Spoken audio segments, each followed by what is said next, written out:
We got to on Frankfurt, and on the way back, we talked about that's not everything good, so we can talk about that. Really crabbing. Thank you so much, German. I've wanted to go to Germany all my life. Although I have to say, there's the only place your pressure cooker is automatically seeking right to us. Like this person is speaking to us. More French.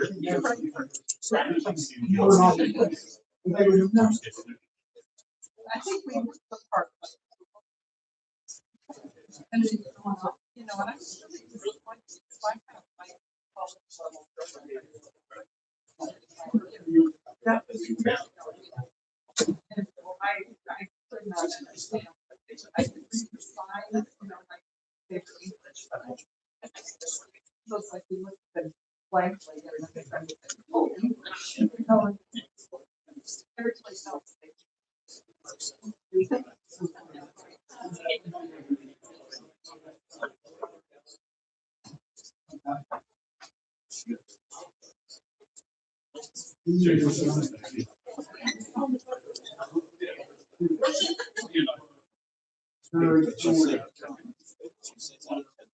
Scholars.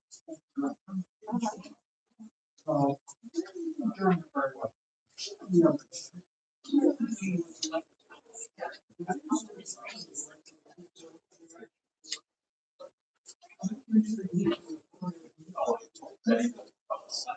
You know, the family, like, helping Germans.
Good evening, everyone. We're going to call our meeting to order. We can stand for the pledge, please. I pledge allegiance to the flag of the United States of America, to the republic for which it stands, one nation under God, indivisible, with liberty and justice for all.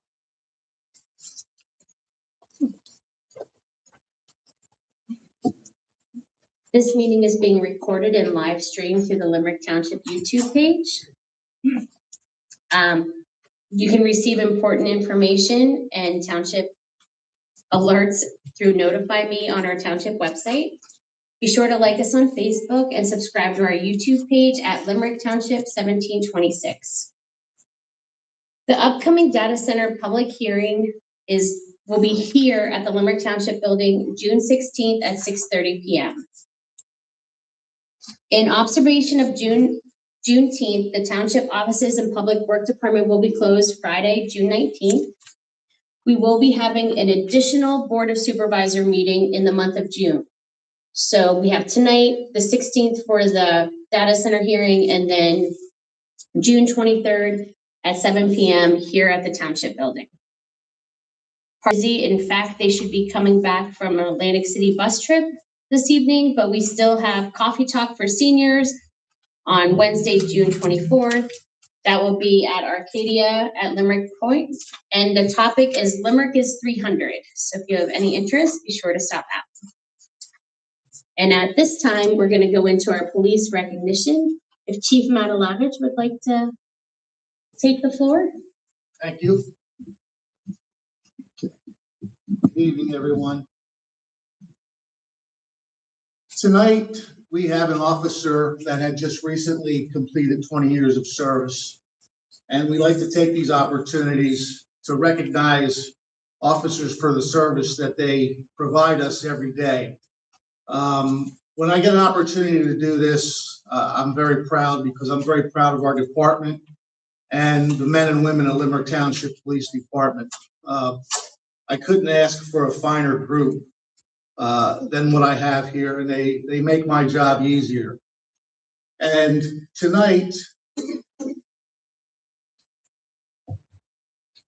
I would like to recognize K-9 Officer Kevin McGuigan for 20 years of service to the police department. Kevin's better half is Nisha, who, is she here today? Or is she here? Okay.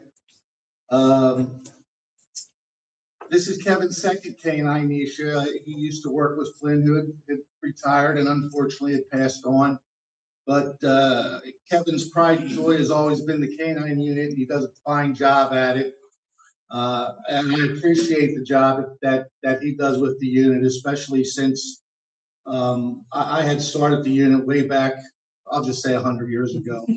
And Kevin has taken it and has continued to run with it. And we're very proud of our K-9 unit. And Kevin, we're even proud of you. 20 years. All right, so if you would step up here.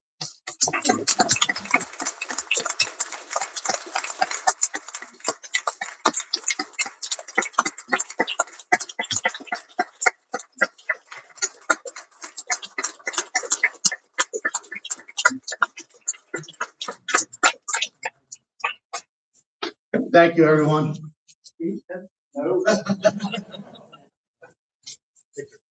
And I'm sure Tim is gonna want, I was gonna say, I'm sure Tim is gonna want some photos. The full board, yep, let's go.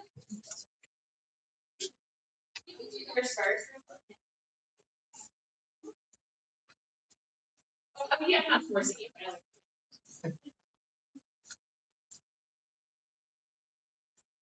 Yeah, where's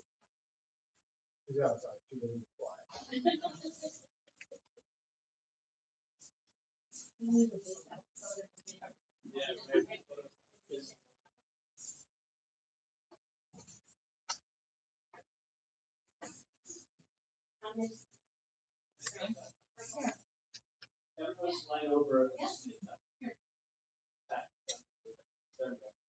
Hello.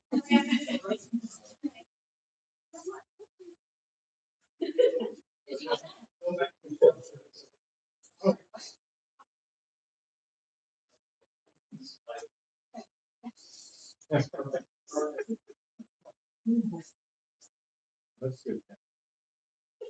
Thank you, everyone.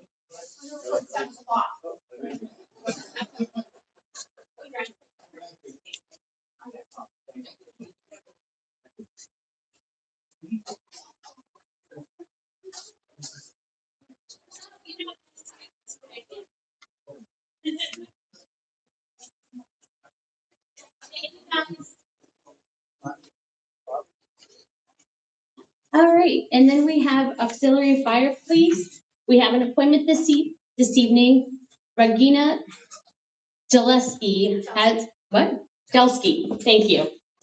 Has expressed a desire to become an auxiliary police. Chief Matalavich recommends the appointment. The auxiliary police are usually the part-time reserves for the regular police force. Do I have a motion on the floor? So moved. I have a motion and a second. Do I have any board comment? You are. Hi. Do I have any public comment? All right, all those in favor? Aye. Aye. Aye. Aye. I'm sorry, I did not see you. I'm gonna take a moment to introduce everyone. You wanna step forward? This is Regina, and this is the board and us, so thank you very much. Thank you. Are we doing any, yeah, okay. And we're coming back down to you.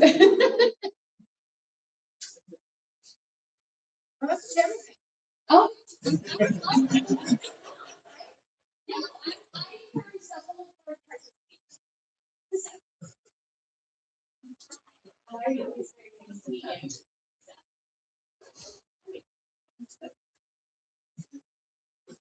Does anyone want to join?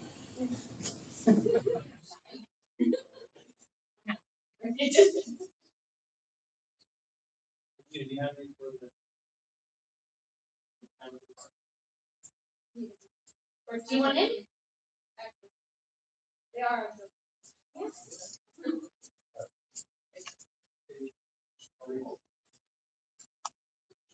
She's usually the one with the camera.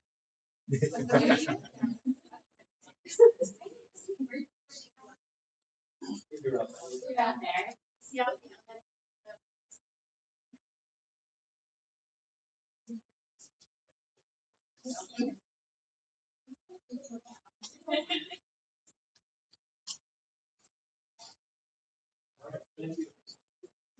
He's right.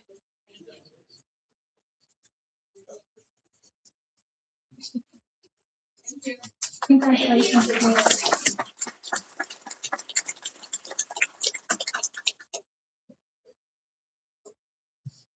Okay. And we're moving on with the consideration of the minutes. Do I have a motion? Motion to approve the minutes. Second. Any board comment? I have a board comment.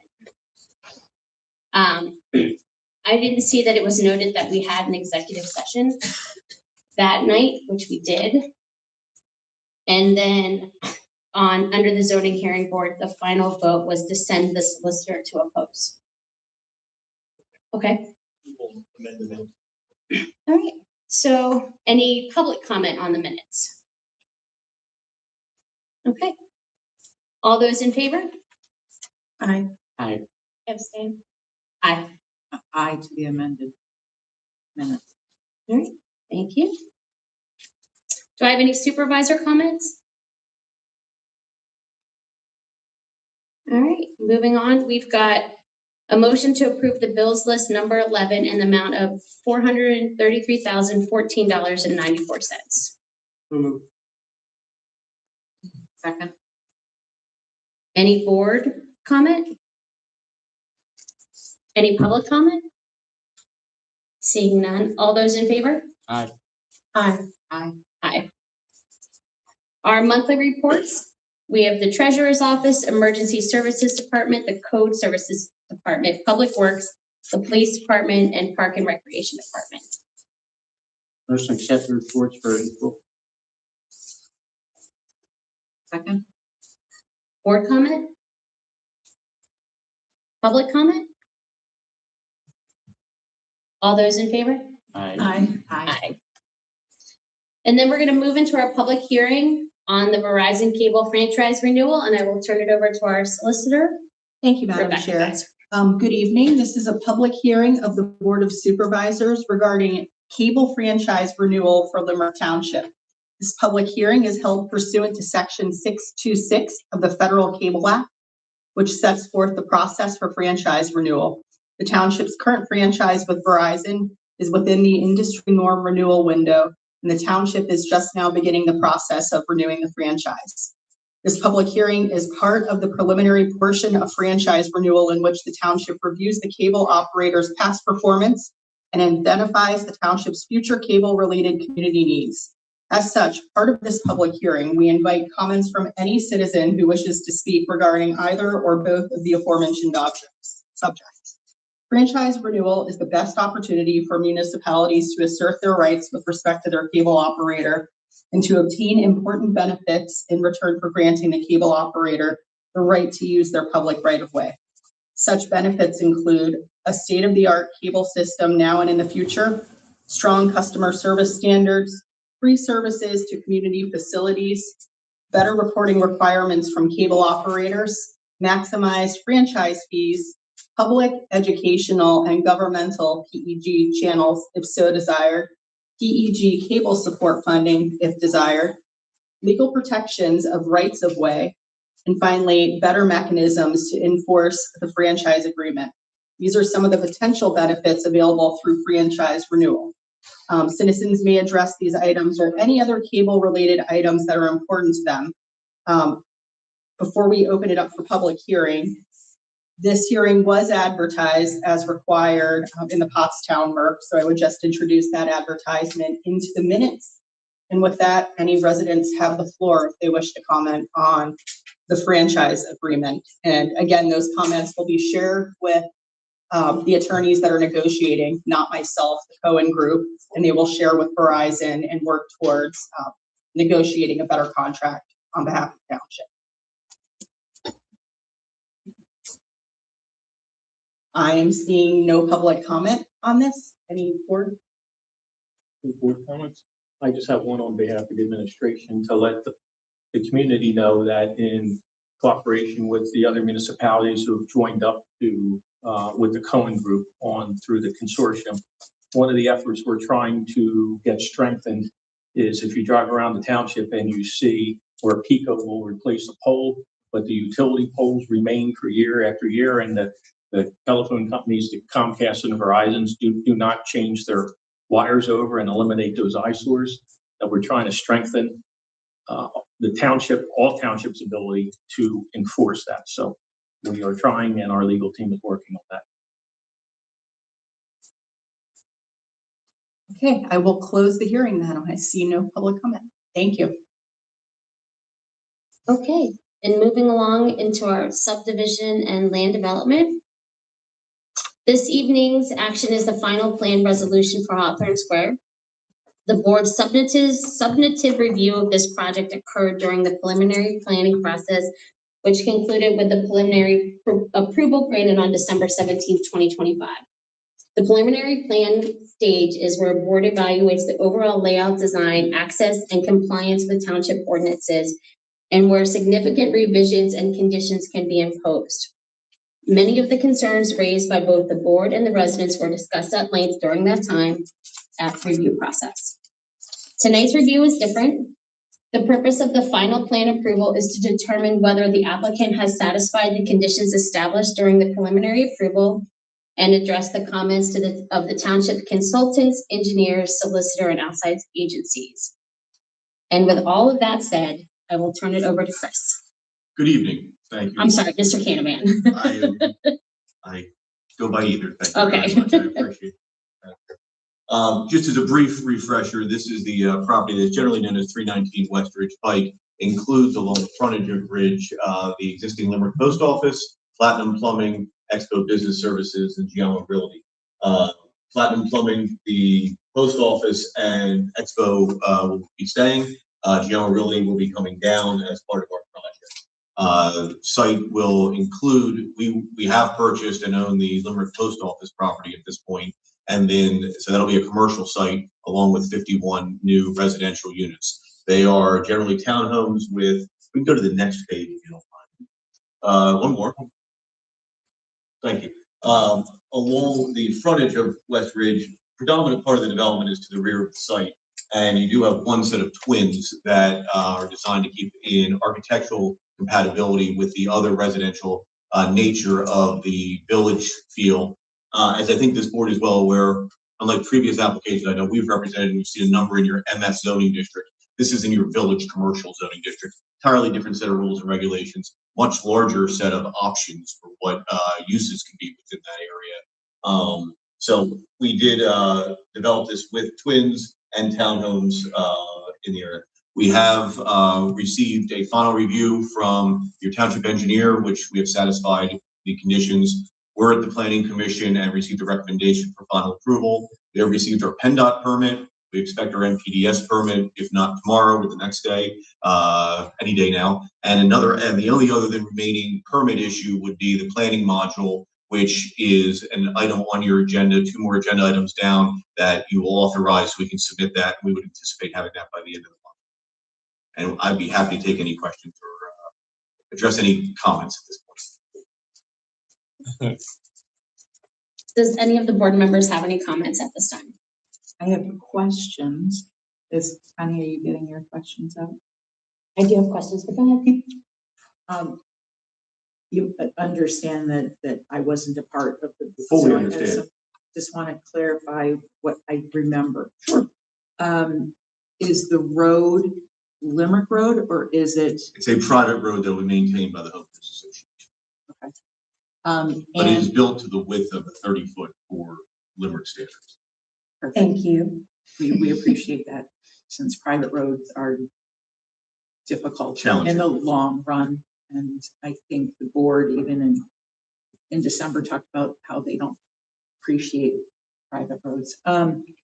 We've got two entrances. One full-service entrance, which is the one that is on this plan bottom.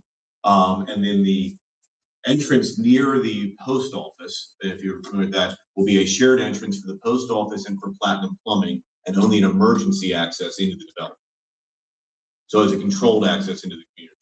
Was there a reason why it wasn't a full access? There was concerns with regards to turning motions with Moscarella Lane across the street when we had discussions with PennDOT, and this was considered the safer alternative based on the direction we had received From PennDOT. from PennDOT Okay. and feedback throughout the process. But Okay. what we have done along that stretch, if you're familiar with that, there's existing driveway for the post office. Platinum Plumbing has two entrances into their community, into their property. And then you have the multiple entrances at Giamo and Expo. We've combined all of those. So Platinum and the post office will share one nice new wider entrance. So traffic can be funneled there. And then the lower end Expo and our property will share an entrance. So we've consolidated a number of curb cuts along that stretch, which will, I think, help with traffic. So it looks like from the emergency, the limited access, you've almost got 60 feet there to go in, that whole grade out area? The grayed out area from here to here? Yeah, At least. about 60 feet, yeah. Okay, and then I I'll think take your estimate of distance. it's probably not a good idea. All right, so for, if I read the Montgomery County Planning report, Yep. is that good enough? They talked about trees and they weren't sure. Now, I think the report was 2025 from June 2025. Were more trees added into this plan in between that point? Yes. I believe if you go to, Can you pull the microphone close to you? yes. This is Justin Strayhorn. Hi, Justin. Hello, how are you? Nice to meet you. A former knowledgeable individual like myself. I don't know about that. Yes, significant landscaping has been added to the plans. I believe if you go to the next slide, one more maybe. There you go. That is the landscape plan. So in addition to fencing around the property, there is significant buffering in multiple areas along the shared Waltz driveway, the rear of the property at the top, and also a lot of this was added between the businesses and the town. Okay. And in addition, even though it's not a through street, the street tree regimen along the access drive that then becomes an emergency access mirrors that. So you have the, what would be street tree-esque facade there too. Thank you. I'm done with my questions. Yeah. Thank you. Do you have a rendering, just for my curiosity? I would like to see the rendering for the 2-1 Ridge Pike. Next one.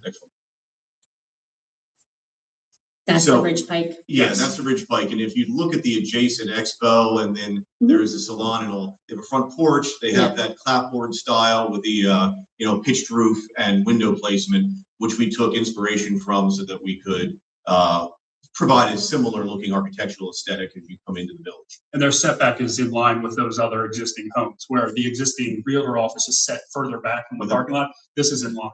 Okay. And do you approximate square footage? I'm just, Yeah, these units are gonna end up being about 1,600 square feet, okay. 3-bedroom, 2.5 bath. These 2 units plus the first 4 units that come in behind it are a smaller unit that should be a little bit more in an affordable range, either as a rental or as a for sale unit. And then the other ones behind it are the previous looking ones with garages, and they're in the 1,800 to 2,100 square feet. And you're anticipating those will be sold though? These, Yes. we're into the rentals to start with. Oh, those are going to be Yeah, to rentals? start. Interesting. Okay. Can they park on Ridge Pike? Believe it or not, I believe there is parking on Ridge Pike. I don't think there's a no parking zone because they do park in front of the post office. I don't know if I would recommend it.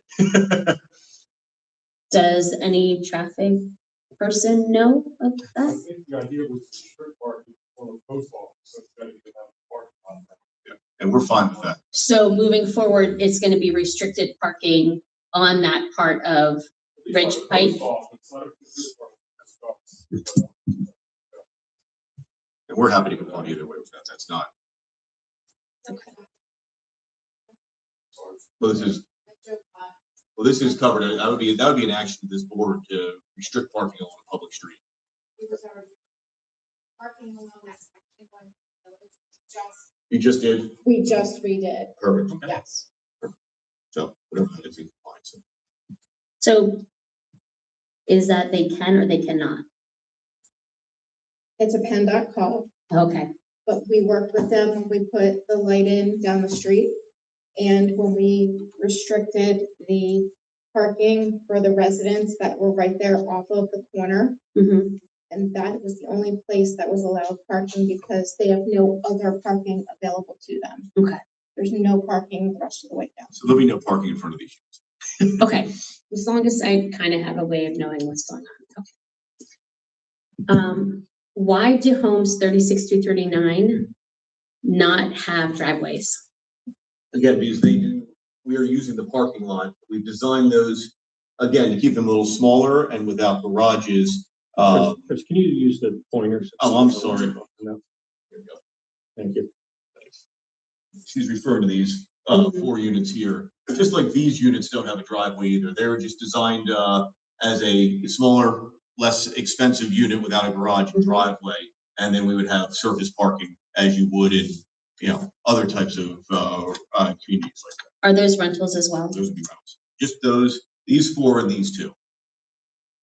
Are they going to be separate from the actual homeowners association? They will all be part of the homeowners association as a unit within there. They will be retained for rentals. They could be sold off at some point. But you intend to start We off as intend to rental? hold those as rentals. Just as we've held in every development we've done in the community approximately 4 or 5. Okay. Do you have renderings for those? Those will look just like these 2, but there'll be 4. Okay. All right. So, Front porch. can they park on the road in front of their house? They cannot park on the road in front of that section. You go back to due to it's a 30-foot wide road and the curve in the roadway, it is restricted from parking on either side of that road. Enforced by the HOA? Enforced by the HOA. I'm going to be, let's talk about that parking situation. Okay. All right. If I was mathing correctly, to come from that parking lot to that, the front unit, I think it's 41 up on Ridge Pike. This one, right? Nope, the other one. That one. Yep, that one. It's like half of a football field Okay. from the parking lot to their front door. I struggle with the user's end results and quality of experience with groceries in the rain, with snow, with a stroller, with a newborn car carrier. And then I worry about the availability for them to access, or the inconvenience of them accessing those other 4. I think historically people take the road of least resistance, and I can see them leaving the parking lot and cutting through those very shallow front yards. And you will then have like a foot crossing across the thing, even though you've designed whatever. Is there any possible way I can encourage you to come up with a more convenient direct route for the people who have to use the parking lot? Maybe behind where they can enter through the rear of their buildings? I think in practical application, not to interrupt you, but particularly for these 2 units, this square that's off the back here is the deck. And So it's not a back door. Well, there'll be a back door on the deck into the house. Okay. Okay. We would be happy to provide a service walk from there to the parking lot Okay. for those 2, which would make sense. It's a practical application. Right, because that's the way people We'll walk function. anyway, and that would be Yes. something that would just be something we would, as people build out their houses, they add things such as that. Yes. Okay, but that will kind of remove some shrubbery a little bit, so like Well, you we can would have work at a accessibility. reasonable Okay, landscaping, like just adjustment from that standpoint, okay, okay? yes. And then would you- Maybe down the back?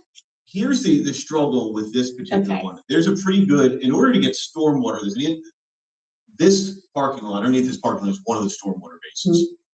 There is a low area right off the corner here, and in order to make sure that we got the stormwater to flow off of the Waltz's property and on our property, there's a swell in the back there with some slope to it. Makes it a little bit challenging.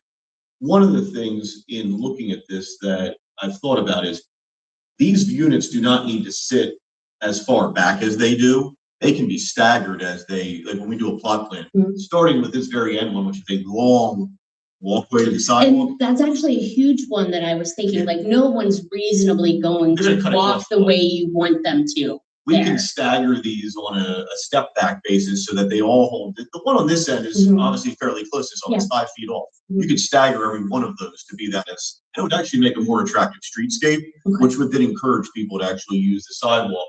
And it might be appropriate to work along this back curb line rather than, move the landscaping a little off of it and just provide a little auxiliary sidewalk so that they can walk into that section of the sidewalk. We would have no issue with doing that. I think I would this would all be appreciate done that. as one plot plan when you Okay. come in from the building. I think it could be shown as a plot plan adjustment when we do the house construction. Okay, And that would be the same thing here. And the minutes can reflect that I've committed to doing those items. That makes sense. okay, Or however the solicitor would think to memorialize that. okay. Would you agree to that if the board was so inclined to have that as part of the resolution modified? Can you put your microphone on, Rebecca? Thank you, Linda. I apologize. I think Thank you, Linda. appropriate service walks with pedestrian connectivity to the parking lot as a condition is reasonable. Is there any board objection to that request? No. No? Okay. All right, thank you. I'm sorry, I have more questions. Okay, You were the chairwoman. I would still ask them even if I wasn't, so, but I do. In that parking lot, I'm seeing that there's trash. Yes. How is that being dealt with? Now that I know that they're rentals, is that gonna be, that is just for those 6? Just for those Buildings? 6. All Okay. of the other units will have individual service at their house. Okay, Yes. Since And they don't then- have garages, there was nowhere to put individual trash cans for each Mhm. of these units, so we wanted a contained area. okay. And then my other question on that parking lot area is, I'm struggling to see how snow removal still allows for the 12 spaces. With how much there's the landscaping in that little piece. Can you kind of walk me through what the snow removal will look like in that parking lot to maintain those 12 spots? Correct. That is always a challenge for our folks, and I think one of the areas. But they don't have anywhere else to go. Oh, no, So no, they it's- need them. They need them. No, Yeah. I'm saying it's a struggle with removing snow. Yes. Which sometimes we have to take off site with equipment. Mhm. You put it in a truck and you move it if it's too much of it. Or you push it up against the back end of the parking spaces if it's a smaller storm. Mhm. More than likely, the rest of it, there is some landscaping here and we will have to evaluate this corner here. There's a low spot off of this parking area, which would be an appropriate spot for it to go, but it would drain into the storm drain down there. Mhm. That's how we would evaluate that. And so the rental tenants, if they are having issues or struggling with that experience there, who We are have they a- We have a property contacting? management company, Okay, yeah, that will manage that. And all then right, that is also through the homeowners association, our property management company will manage that. thank you. All right, I'm suspecting you may have more. I do. I'm sorry, Chris. Okay, Mr. Canavan, all right. What is the process for dealing with people actually ignoring that those spots are dedicated to those 6 units? Well, they will be numbered. So each Mhm. unit will have 2 of them, and that would be enforced by our property management. All right. And then, And people are very protective of their parking spaces. I know, Yes. I know. I'm trying to experience this as an end user and trying to alleviate any of the things that can cause what I like to call friction and frustration in people's lives. The world is frustrating enough. Work is hard. traffic is bad. These are their little oases and they deserve to have respite there. So, all right, we talked about snow. All right, so moving on here. Can you explain the right angles on the sidewalks that you have on the plan? Because it's my humble opinion that it's not really reflective in the way that people are riding a bike or the way that they're walking or the way that they're maybe pulling a wagon and or a stroller. So there's hard right angles in the back. And is there any way to round them so people pulling a wagon or on a bike don't have to make that sharp right angle? I'm going to give you props. That is the first time anybody has ever asked me that question. Oh, In 25 years of doing, but if I think the issue comes down to, if you can look at where this is, these right angles also fall within driveway locations. So the apron between the sidewalk and the roadway, that's also a paved surface, as it's part of the apron for those roadways. So they will They see have- a curve. there- So there on the is- map, it's gonna look like two right angles. yeah, but it's all paved in between that corner there, so that there is a, It's all concrete on the corners. Yeah. It's the Okay. sidewalk and concrete. That grass strip does not exist on the. and just So those you can corners cut there. the corner. Yeah. So yeah, they're gonna So be able to that drag a wagon, wagon exactly. behind Correct. them. Yeah. Okay, thank you. I appreciate that. Can you show me where the snow removal is planned for Drive A? And how are we gonna keep the sidewalks and the driveways clear on homes 28, 27, 18, and 15? Yes, it's about the corners. Yeah, it ends up being deposited between the Thank you. two driveways in the corner. Okay. Okay, either corner All right, down. so. And they will remove snow. Even though through- so how are they gonna get that up over that concrete It's the, piece that It's you're talking? depressed. it's the press curve. Okay. It's Yeah. down. It's like a driveway apron Right. as you work your way through. Yeah. And there is no landscaping in those corners. So Cal, you'll be able to point out to me in the near future how I can see that that's a depressed curve? Or that's a depressed thing? Okay. Yes, I will. Okay, thank you. I'm And learning to read maps. Just something to consider. A lot of the HOAs have like actual like buckets where they can actually like lift and deposit. So, you know. Oh, Most of this is You'll see- done you'll with see it. Okay. backhoes or skid steers, Yeah. because not only are they plowing the road, they've got to clean out all the overflow of parking stalls and whatnot, okay. which is not always as easily done with a plow as it is with a bobcat. Yeah, So- so you'll see, my development, for example, uses that. So where it's not just, they'll start the first couple passes with a snowplow and then they'll do the finer work in the spaces, like the right angles, like you see with a bobcat, something like that. There. Oh, great, thank you. I'm learning. Okay. All right. If you parked in the overflow parking lot on lot B and you wanted to go visit your neighbor or visit the people that are in the rentals. Yep. Why is that crosswalk laid out the way that it is? Just help me understand that, as opposed to like the instinct to walk straight across. We attempted to find the best location for the crossing as far from the curve of the roadway as possible. Okay. So through iterative process and review, that was deemed the safe location because of where we've thoroughly recognized people will cross in their paths. Mhm. But as either traffic engineers or if you want to put the safe crossing, the identified crossing where it has the best sight distance, and that's where that was identified. So that's because it's there because that's where everyone's gonna be able to see Everything a is- car coming around the corner most. With the greatest sight Appropriately. distance. Exactly, All right, so unit 50 and 51, yes. they're gonna look like Rich Pike, I'm assuming? No, they're actually end units. Do you have a rendering I of that? You go to the second to last one. Thank you. So, on the back. So if you take that end unit and that end unit, and you squish them together and get everything out of the middle, it'll be similar to that. So they'll have driveways, which is the difference on that. And their doors are on the sides of the units with a little porch here. Saw that. You can go back there. To that lens. There we go. Oh, one back. There we go. I do understand where we're at in this process, right? I Understood. get it. But I think it's a good chance for me to say my you know, so you can kind of get an idea of what I would like to see in the future. I would have preferred that to be more overflow parking, or if nothing else, like a top park or something that's more community oriented. Okay. However, it's there. My real clear about it is I just feel like it's not very private back there for the people because of the activity from that parking lot. So I'm wondering if you can exchange a tree and maybe put up something that's a little hardier, like an evergreen or something back there to give them more privacy from that overflow parking. So when they're sitting on their back patio, they really are not interacting with that parking. And you do realize, obviously, these are the parking outside of this, even though it's an underground basin, that's a green area behind. Yeah. But yes, we would be happy to. Oh, I do understand that that's Yes. grass on top. I totally get it.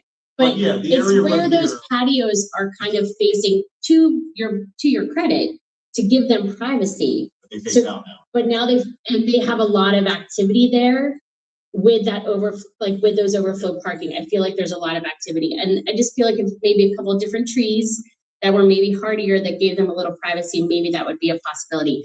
But I know that root density and other things carry into it from the landscaping stuff I've studied in your plan. We have no problem adding a few additional evergreens on either side of this to better shield that. Does the board have an objection to that or comment on that?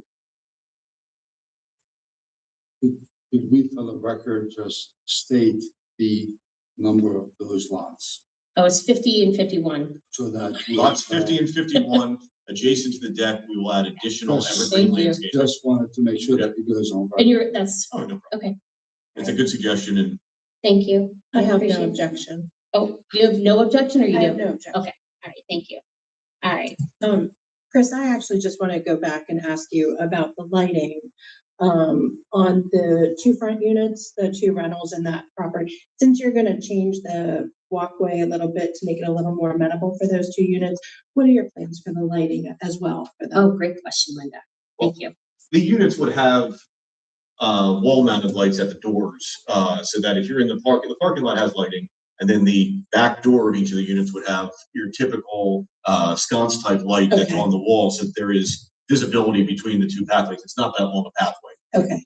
And then the front doors of all the units will also have an appropriate either undermount hi-hat on the porch or a sconce on the wall, which would provide lighting for the front wall.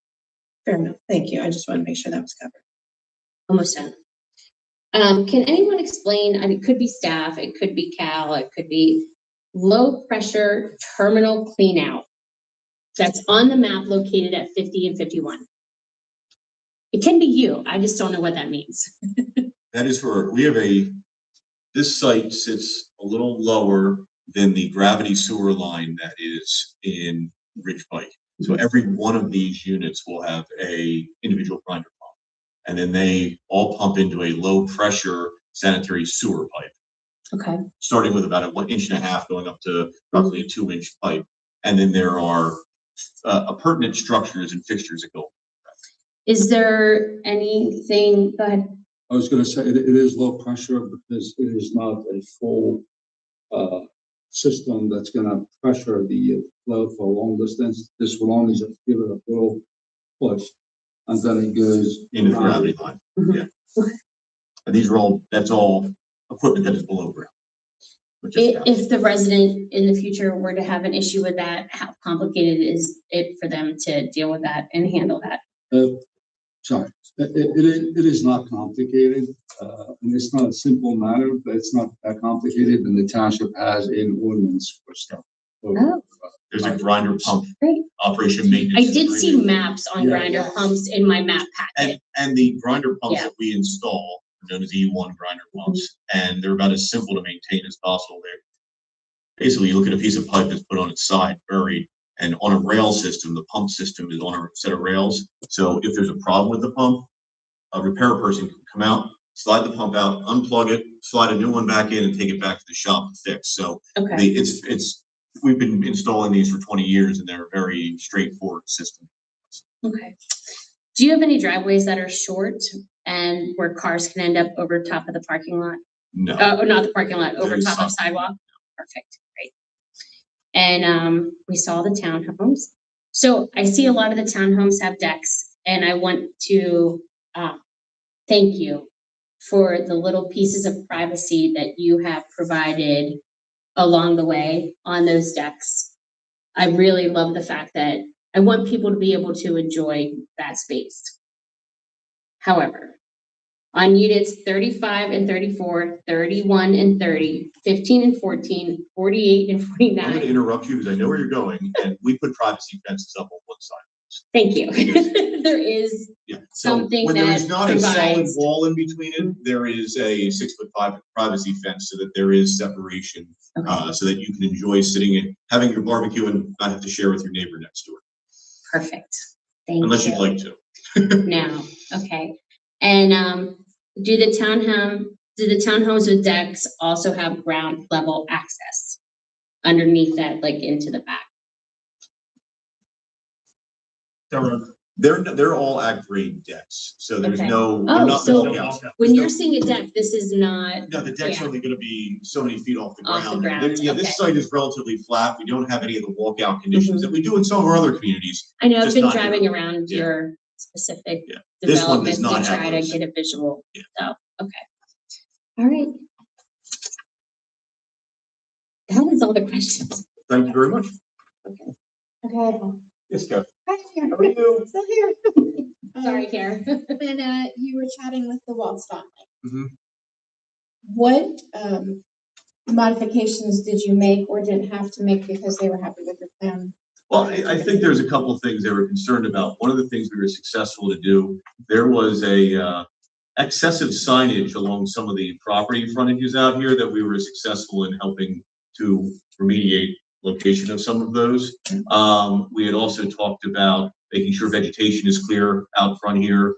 I believe there was also a discussion, and I'm not sure the outcome of that, but I believe all of us were in support of trying to work with a speed reduction on West Ridge Pike to try to maybe slow traffic down, because it seemed like a bit of a racetrack coming after South Limerick from the traffic signal. Right. And I know that's in the township's hands from that standpoint. So those are the types of items that we had discussed. We have also worked with them on the fencing and security, so one of their concerns, aside from the proximity of the driveway, which I won't say that they're satisfied with, but I think they understand how we arrived at where we're at, was also to, prohibit people from just wandering onto the chip and putt. So we have a series of fencing, solid fencing, et cetera, within that area to help with that. What about the buffering in the back end of the property? Yeah, we have a solid 6-foot-high fence along with all the landscaping on that to buffer that. Okay. I know that the cars are still hitting that lot back there, but, okay, so they were okay with the buffering? on Yeah, the- that was something we had talked about very early on. Very good. Okay. That wasn't good. That's fine. Is there any other questions from the board? No. Okay, I'll add the price points. What are you planning on? And when are you planning on breaking ground if this goes? We would anticipate, I don't want to be coy, because if anybody drives by there, they'll see a pile of dirt behind the post office. So that was done under a separate drainage and grading permit, and that's just a stockpile fill.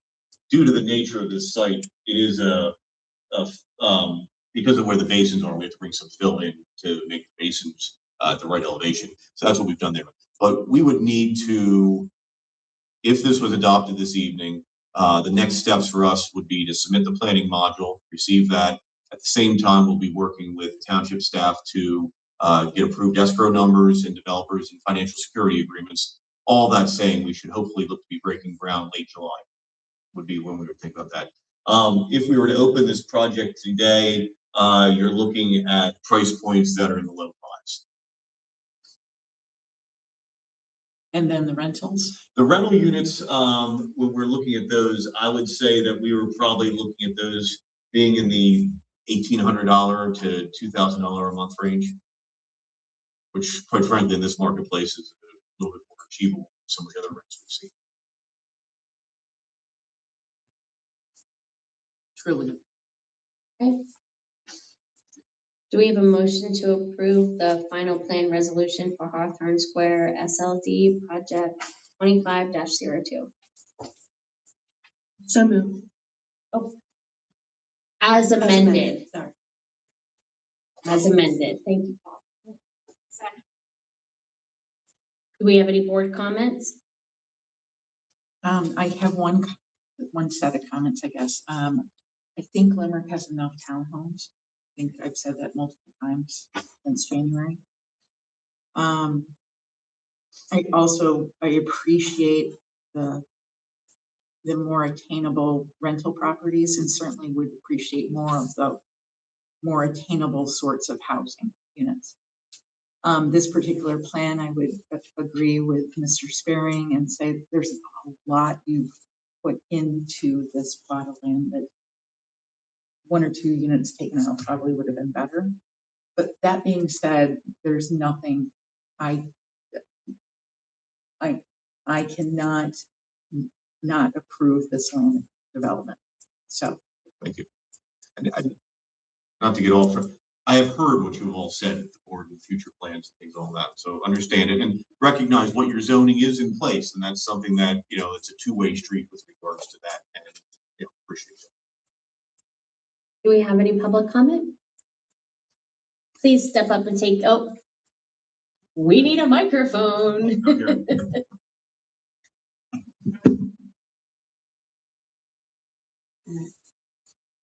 State your name and your, just that you. It's on. Martha Bell, Limerick resident. I'm glad to hear you say something about townhomes.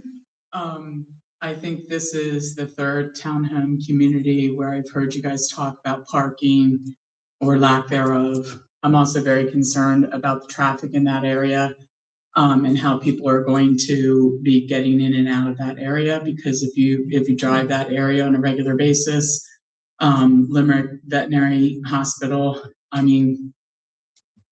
there's residences and businesses squished there. There is parking on that road in many of those areas. And the line of sight along that road, I'm certainly not a traffic engineer, but I think it should be, something taken into consideration in the future. That, the affordability of townhomes, I'd rather, like that. I'd rather, me personally, see the comprehensive plan that you guys are talking about, address some of those issues where there could be more single home, family-oriented, community-oriented, true open space where kids can play, rather than worrying about parking spaces and if somebody's going to violate somebody else's sacred parking space, which they are. And again, the traffic and, creating a true sense of community. Those people are going to be isolated within their little community. To me, that's a personal choice, but I certainly hope that the comprehensive plan that you guys start talking about and have your people start, your committees and companies that are being paid to look at that, really consider what you're developing here in Limerick and the future of Limerick. Thank you. Martha, I would invite you to, it's Linda, hi. I would invite you to, as we're going through the RFP process, to be a part of it on one of our committees. So if you haven't thought about it, just as you walk away, I just will ask you to think about it. Thank you. Thank you for your comments. Do I have any other public comment? Okay. I'm just going to say, just because you can, it doesn't mean that we should. And I think this is a great example of areas that projects and focuses that we need to talk about through the comprehensive plan, our zoning and our ordinances. My goal is to develop responsibly and to alleviate points of friction within our communities. I want people to love living in Limerick and love their experience in their home and in their community. It's really important to me. So we have a first and a second. All those in favor? Aye. Do I need to roll call this since it's a development or since it's Okay, I'm sorry. I'm gonna roll call this as we've been doing recently. So, Mr. Maroney, No. Dr. Walraven, Aye. Linda Irwin, Aye. I'm sorry, Ms. Irwin, Aye. Ms. Schuler, Ms. Lawson, aye. Thank you all very much. We appreciate your time. I really appreciate you making some things. Oh, that'd be great. Thank you. Okay, that's a great suggestion. Thank you. I actually have a question. I would just like to understand Mr. Maroney's legal basis for voting no. Because I voted no the last 2 times. Not changing my vote. Didn't have enough people to approve. I felt that it was crowded. And I had the same comments before, so I'm entitled to vote the way I want to vote. And I'm not going to change my vote just because it's become a majority. Thank you. Okay, moving on. Eric, great suggestion. The Hawthorne Square planning module approval. Cal, take it away. Thank you. As I stated at the last meeting, I gave a quick brief update on what a planning module is and the process a land development project goes through. In this case, Mr. Canavan and his team have prepared a full planning module for submission to the DEP. As part of their submission to the DEP, there are several components to be completed and approved. One is by the Montgomery County Planning Commission. Another one is by the Township Planning Commission. And then this component is before you. This is for submission of the full planning module to the DEP. This planning module will determine the amount of sewer flows that they have for the project and provide the details as they move forward. The resolution is in your packet. In order for Mr. Canavan to move forward to submission to DEP, the fully executed resolution has to be attached. And that's what's for you tonight. All right, so before this evening is a motion to approve resolution 2026-12, approving the planning module for Hawthorne Square. Do I have a motion? So moved. Do I have a second? Second. Board comment? Do I have public comment? Seeing none, all those in favor? Aye. Aye. Thank you all very much. Thank Thank you. you for that too.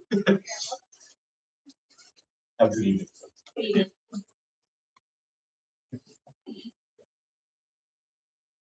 All right, I just need 1 second to reacclimate myself here. Okay. All right, we're moving on to new business.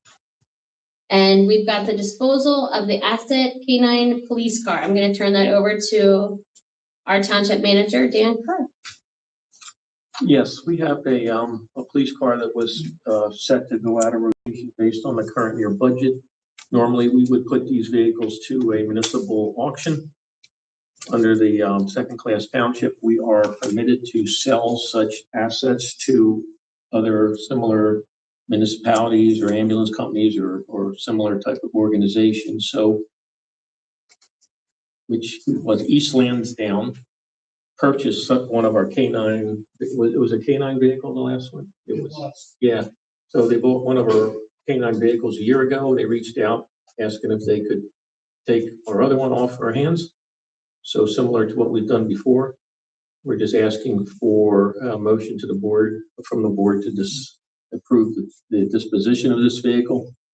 Our Public Works Department reviewed it based on its needs. I'll just leave it at that. We asked for $5,000, which we thought was fair under the Blue Book and all that, and they're willing to offer that price to the township. Do we have a motion to approve the getting rid of the The disposition? yeah, thank you. The disposition of the vehicle outlined in the memo from the Chief Mattis-Savage. So moved. Second. Board or public board comment? Seeing none, public comment? All those in favor? Aye. Aye. Aye. Aye. Thank you, Linda. Okay. And then we have authorized to advertise chapter 170 ordinance amendment. Jerry is here for TPD. You want to There we go. give the board an overview quick of this ordinance?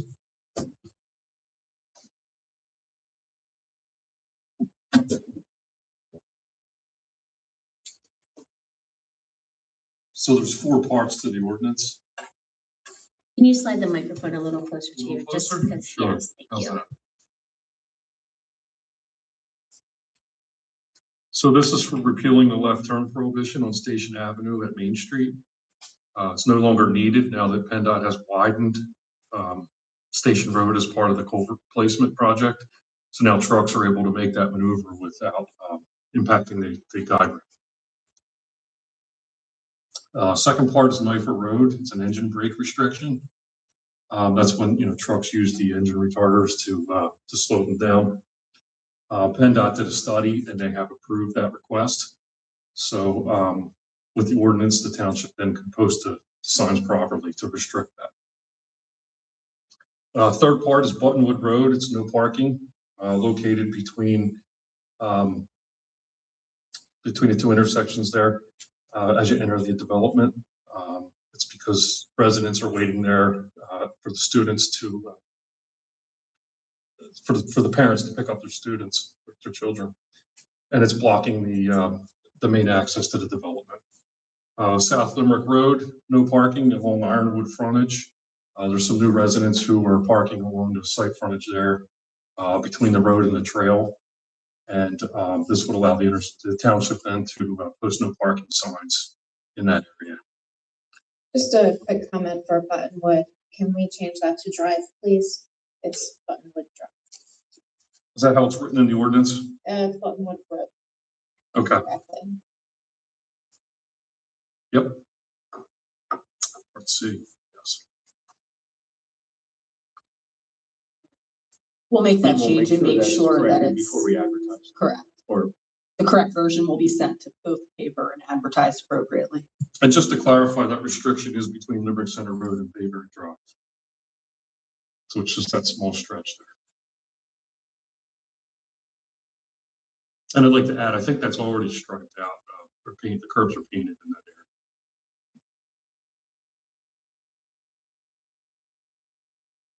All right, do we have a motion to authorize the advertisement of a public hearing for the consideration and approval of ordinance amending chapter 170 vehicle and traffic?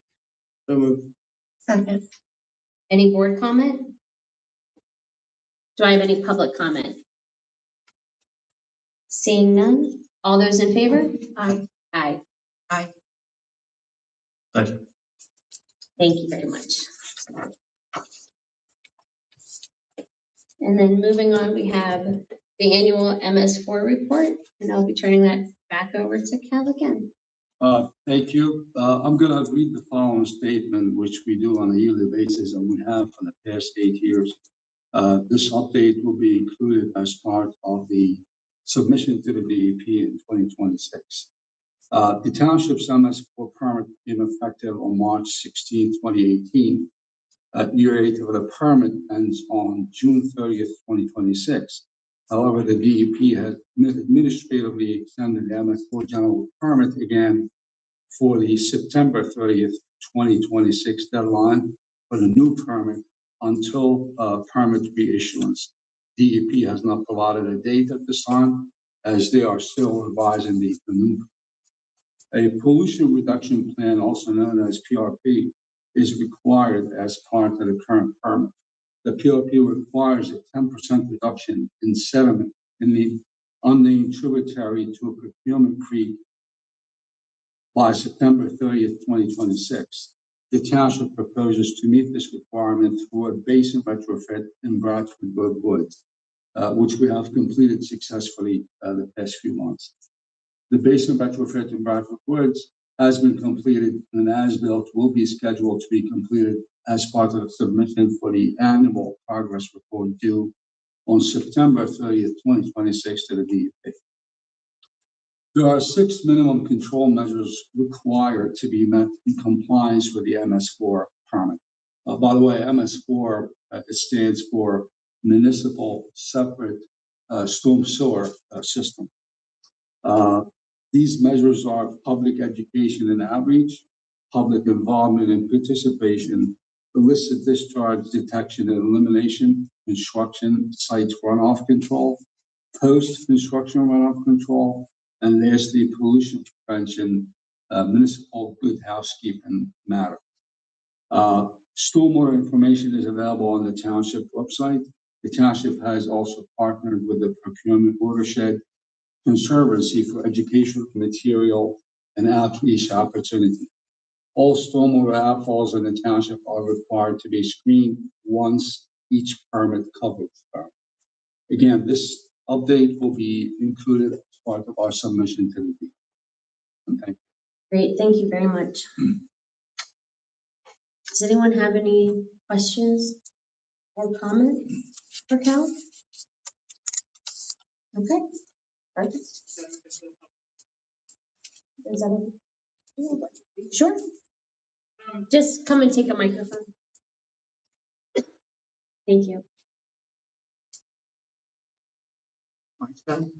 I was just curious about the unknown tributary, and why is it that we're required to reduce the sediment by 10%? Was there a contamination that was detected? Why exactly do we have that permit? And why is there a specific reduction? I was trying to look it up and I couldn't figure it out. Like, why do we, Limerick Township, have to reduce our sediment by 10%? And why does that stormwater basin in the unknown tributary of the Perkiomen Creek matter? Well, the 10% that Limerick Township has to address, believe it or not, is one of the lowest percentages quantity-wise in any municipalities. We're running this into this issue with other municipalities without naming any. We are having to restore stream banks, and the costs are in millions of dollars. So Limerick Township got off easier only because the township has over the years maintained a very good stormwater system. We have no erosion sedimentation that is running into our storm system. The system is very clean. We test it on a regular basis. In dry season, we don't see any flows. If there's anything, we test it to make sure there's nothing going on in there. If we see it, we'll backtrack it. So this sediment is really a small percentage. And what we did with Bradford was we located different areas where we can do modification or retrofit the basins. This was the best one. We ran capacity numbers on it, and then we found that the basin can be increased. By increasing it, we can improve the retainage of stormwater and then recharge in the ground again.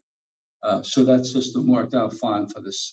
So you're able to remove the sediment from that tributary, whatever. Follow up. Sorry, is there was some wording in there about this being an impaired waterway or water area. And I was curious about the language of that as to why, well, again, I was trying to look it up on the municipal websites and stuff like that. So the basis of a lot of this goes back several years to the Environmental Protection Agency, federal government level, put out mandates that they were going to clean up the Chesapeake Bay water area. That got floated down to the states. The state of Pennsylvania is the Department of Environmental Protection. So they looked at everything that drains into there because they were under a federal mandate to reduce the sediment. So as it floated down the line to local municipalities, in this area was the Perkiomen watershed. Based on the water from Limerick that flows into the Perkiomen, every municipality along the Perkiomen watershed was mandated to reduce the sediment. Ours was just 10%, whatever, however they calculated. I'll leave that to the engineers. But when we did our 10%, we found that if we retrofitted this Bradford Wood Basin, it put us in compliance with our obligation to DEP, and obviously it goes right up the line. So that's. And they're defining the Perkiomen watershed as an impaired watershed. I believe. All right, thank you. There are other just one comment, and Cal, you can correct me if I'm wrong about this, but in bullet number 2 for the 6 control measures that are required to be met, part of the control measure is public involvement and participation. So I do just want to let like the general public and audience know that we've tried to do some like cleanup days before, like with birthday and things of that nature do count towards this MS4 compliance. So thank you. All right. And then we have authorization to advertise the data center ordinance amendment, and I'm going to turn this over to our solicitor, Rebecca Geiser. Thank you. And I'm going to ask. Could I ask Brett to come up with them in case there's some technical questions? Thank you. You and I were on the same page.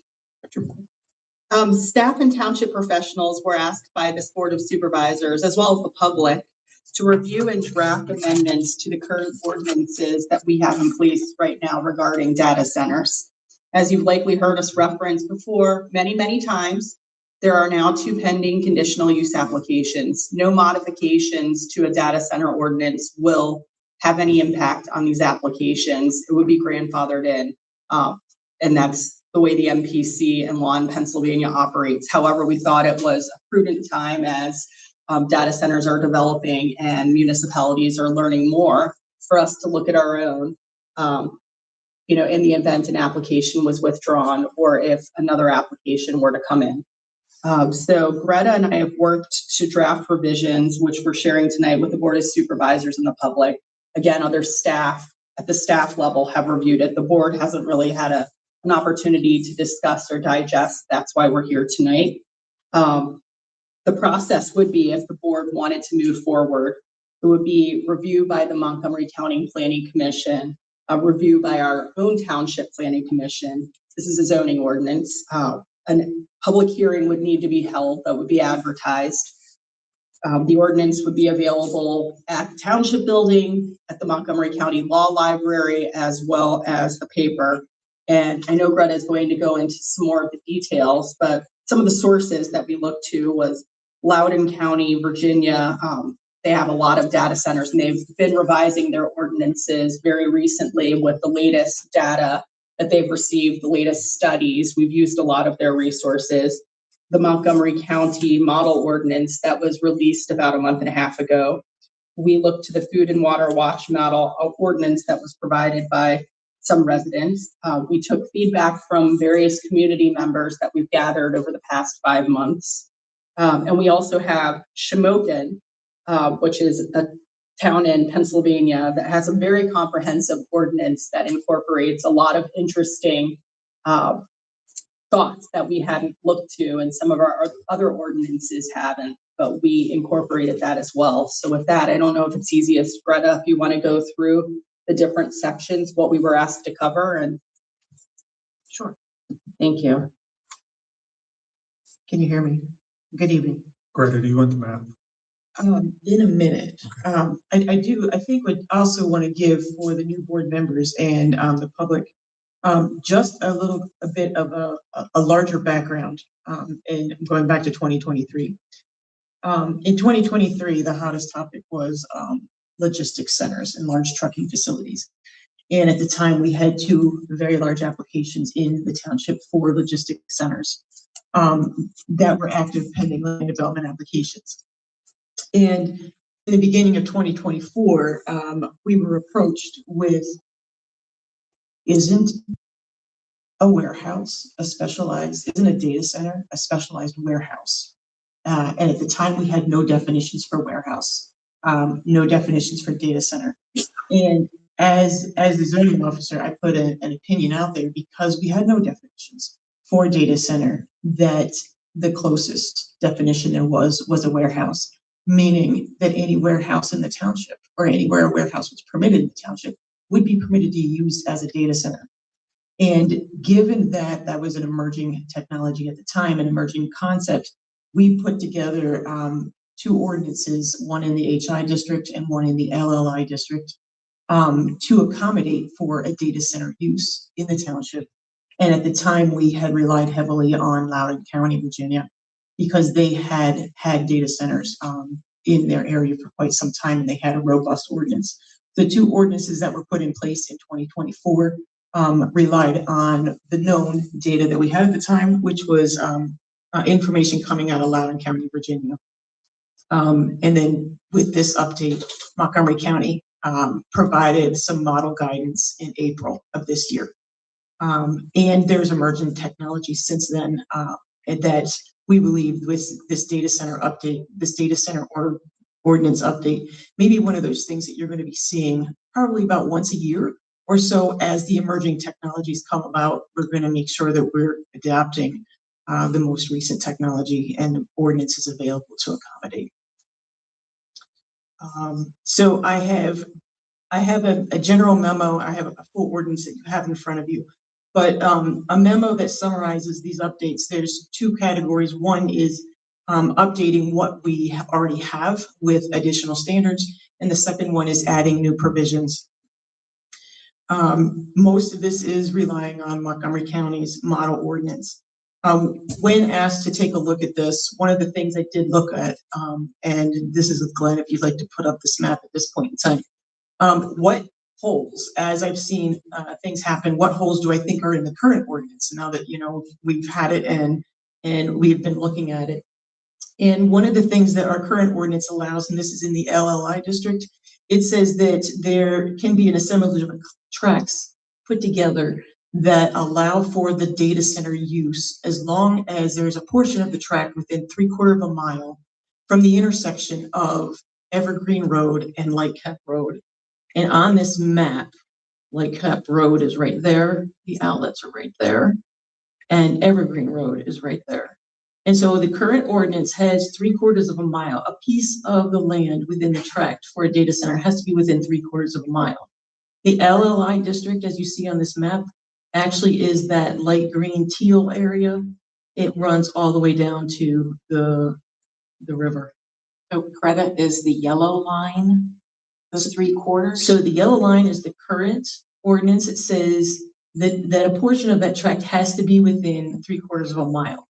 The intent was that this area here of the LLI district be intended for use of data center. The proposed update will say, not only do we keep that 3/4 of a mile, but we cap it at no portion of the tract shall be more than a mile from that very same intersection. So that's showing this red line right about here, meaning the full tract and all of its boundaries have to be within a mile of that intersection. And we did that because a tract can be an assemblage of properties that are all developed as unified development.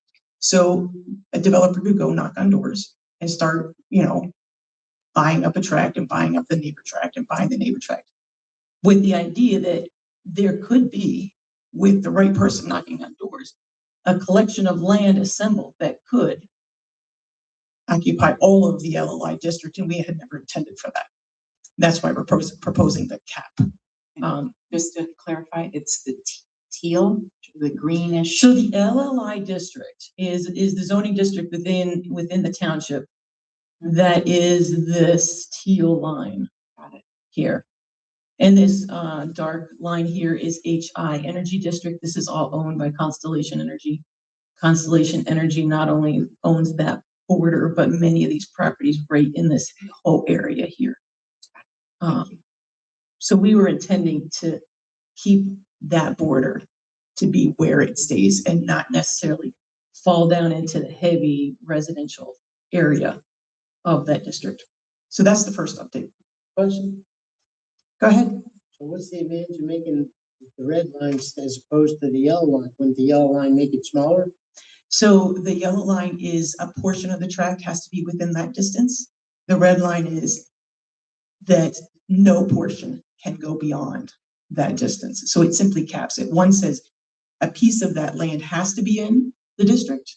A piece of the land has to be 3/4 of a mile. Piece of the tract has to be within 3/4 of a mile. That's what's on the books now.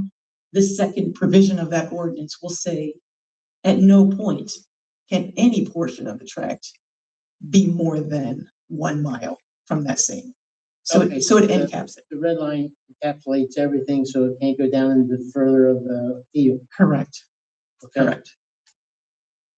Yes. I like the explanation better. I was trying to quickly past it with the right. Now I see. So just to be clear, so what you're saying is to make it a little clearer, if we didn't put that red line, they could creep down further and further and further down into the teal. So a tract can be Yes, a property or a collection of properties yeah, that are adjacent. understood. Yes. That are developed as one unified, project. Yes. Correct. So it caps it. The second one we took a look at was building height. Currently, the data center ordinances, both in the HI district and the LLI district, have data center building height to be 120 feet. We're dropping that down to 80 feet. And that is in line with ability to install a 2-story building that has a 40-foot floor to floor for the data center. So the current ordinance is 3-story, no more than 120 feet. This drops it down to no more than 80 feet. Greta, does that include for data centers typically with the chillers? Does that include the height of the chillers? That's a really good question. No. Building is the actual building itself. And we do have provisions in the ordinance that allow for chillers to be on top. And as you'll see, and I can just talk about it now, we have a couple noise provisions that we have added. But one of the things that we have added is that there should be visual and acoustical screening around any appliance or chiller that's on top of a building.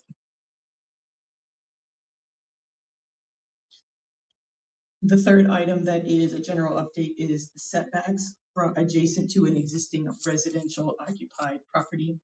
Our current ordinance allows for a 400-foot setback to that existing residential dwelling, with the ability to drop that down to 200 feet as long as acoustical barriers and sound studies are provided showing that the noise does not exceed the noise limits in the ordinance. Montgomery County Model Ordinance recommends that 400-foot setback be 1,000 and that it could be dropped down to 500. As long as there's acoustical systems implemented in the barrier between the existing residential dwelling and the data center use. So we're proposing to adopt the Montgomery County standard for that provision. Why can't we make it 1,500 feet, so it's 500 yards, and 750, so it's 250 yards for the second one? This is, we can talk about any of those. We can add it, we can change it. It's up to the board. This was staff's recommendation, and we relied on Montgomery County Model Ordinance to put that recommendation together. So if there's a consensus among the board to make that change, this is here for that discussion. I'd like to change it to 1,500 and 750.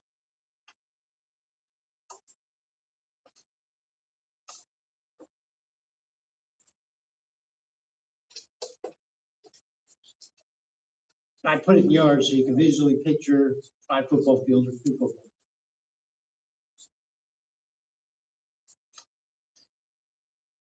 And I'm sorry, Greta, what is the current staff suggestion? Staff recommendation is the Montgomery County Model Ordinance for guidance, and Montgomery County is saying a 1,000 feet setback from an existing residential dwelling to be able to be dropped down to 500 feet as long as there's acoustical systems in place to accommodate for noise. Can you just explain that the setback is from a residential use or dwelling, not a residential zoning district, the difference between them? A residential, yes, the ordinance is talking about an existing residential use, irregardless of whether it's in a residential district or not.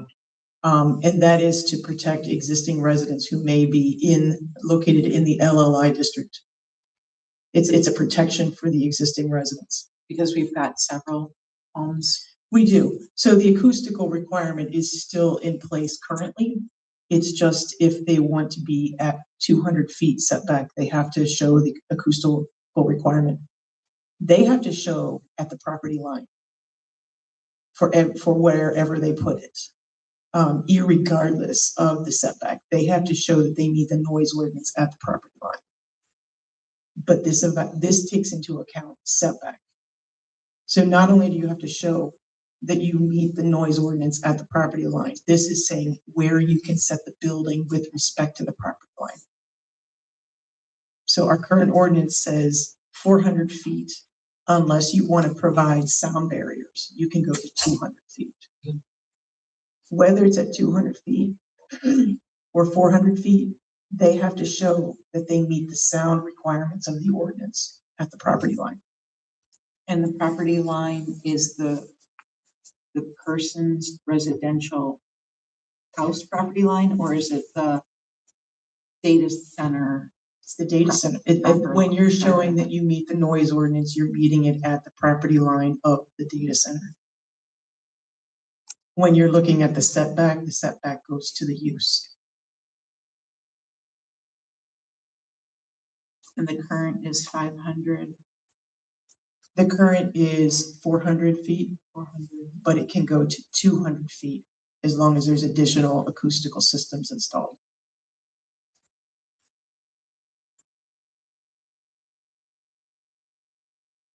I want to go extra because this is not a normal facility. So I'm sorry, Patrick, what choose? I want to make it bigger because this is noisier than a warehouse would be. And it rounds off the distance, 500 to 250. So I'm sorry, what's If you do 1,000 feet, it's like 333 yards. If you do it at 1,500, it's 500 yards that they have to be from the residence, correct? This is for setback. Yeah, so 1,500. They have to meet noise regardless. Right, I want it to be 1,500 because there's a lot more noise than regular manufacturing unit or even a warehouse. So I want to put the extra safety in there because it's not a normal use for commercial, for industrial place. So the current noise ordinance will require that they have to do they have to provide data at the time of conditional use. They have to provide data for noise abatement at the time of building permit when they're selecting their equipment. And they have to provide a noise study after the equipment is installed and the use is operational. And they have to, the current ordinance also says they have to provide a noise study at any other time the township deems necessary. So, But that would stay, I just want to add, Correct. right, I so, want to add yeah, we got to, let 500 more feet. let me summarize this. Staff recommendation is 1,000-foot setback that can be reduced to 500. Pat is asking that number go to 1,500, reduced to 750. So is there We do have a little bit of concerns on the legal end. We want to make sure that we're still under the MPC and case law, you still have to allow for the use, and it could potentially be prohibitive for a property owner. So I know that with Greta and I looked at it, and also talking to our engineers, we came up with 1,000 because, and that's what the county came up with. We believe that's legally permitted. so? Can you tell me what the consequences are? If it's, you just said that the MPC says it has to be, like, you implied that there's an issue if we, say it again, what you said. You can't prohibit the use of development. It could be considered a taking if the municipality's not allowing for a use. Then you're taking that potential use away from a property owner. So if you're saying, it's the same as if PennDOT was taking your property for a road, you have to compensate the owner. It's a taking. Right. And a taking has separate definitions. There's been discussion about data centers, about just not allowing them. I think everyone knows we cannot say no, but you can't say no by putting in place standards that are so onerous. So prohibitive. I didn't say 2,500, which I wanted. Right, but that's what we're saying, so. But it's not, we're not saying no, Yeah. We're saying you have to meet 1,500. These properties are so Right. vast, they could do it. We understand that, but our I'm legal just team. saying, legal or not, it's, the distance is there. You're not saying no, you have to meet that line. We're saying by putting that hurdle in, you're making it legally impossible for the youth. Right, so No? our But recommendation. there are consequences if you make it legally impossible. And what are those consequences? Like I said, it could be considered taking, it could be considered a deemed, a court could look at it and say the municipality's not allowing for this use anywhere and overturn the ordinance. Does it become a deemed approval? Potentially. Okay. And there are, And the deemed approval means that the applicant can. yes, anything that you've been listening to with conditional use hearings, we follow the MPC because there are consequences if you do not follow the MPC. That's with land development, that's with conditional use. A deemed approval is exactly what it sounds like. It's been deemed approved. And that takes the power away from the township to really do much of anything. A deemed approval is not a good thing for municipalities. So anyway, that's our recommendation. There's a recommendation by one of the board members to change that. We just wanted to make sure from our end, from our engineers, from our legal team, that we put out our review to the board so you have all the information. If you want to change it, that'll be the prerogative of the board. I'm leaning into legal guidance because I don't want to deem use, because then we have no control over the project at all. And we get what they give us. I'm sorry, Connie, I didn't hear you. You said you're leaning towards the 1,000 feet. Yes, What- I'm what leaning grade towards that the is? legal recommendation that we've been given because I don't want to make it so onerous that they take us to court and some judge tells Limerick Township, here's your data center. And they get to do what they want. Which is doing anyway. But if we go through, listen, I'm one vote. I would rather not put it in the hands of a county judge. Is there any legal precedence for something like this? Has anyone challenged it yet? With the data centers, no. Data centers are very new. You're going to start seeing litigation from our neighboring communities within the next couple of months. It's happening now. But there's precedent for, yes, other development projects, sure, that developers have sued townships and it's been settled by a judge and the township did not get conditions. So most case law goes Oh, towards the developer and not the Yes. citizen. oh, yes. clearly, yes. And I actually think that there is something being filed right now about onerous conditions. That I think it's being filed with the courts now. It's called de jure exclusionary, which means you're not technically excluding it, but you're making your ordinance such that it makes it impossible for that use. So there's an entire term for it. We also are proposing multiple amendments to the noise control provisions. The current noise control provision has daytime and nighttime hours, but it's limited to a dBA for decibel measurement at the property line. And we are adding in a DBC, a C-weighted decibel measurement requirement at the property line. And we are using the guidance that comes out of Montgomery County Model Ordinance for the decibel level for day and nighttime. DBC daytime would be 60 dBc, and at nighttime it would be 50 dBc. So not only do we keep the A-weighted decibels that we have, but we are also adding in a C-weighted decibel. Our daytime, our daytime and nighttime hours are 7 a.m. to 8 p.m. Monday through Friday is the daytime hours, and then 8 p.m. to 7 a.m. Monday through Friday, as well as all day Saturday and all day Sunday are our nighttime hours. That's 60 day and 30 night. Is that what you said? 60 day and 50 night 50 for DBC. And that the DBC, those metrics come out of Montgomery County Model Ordinance.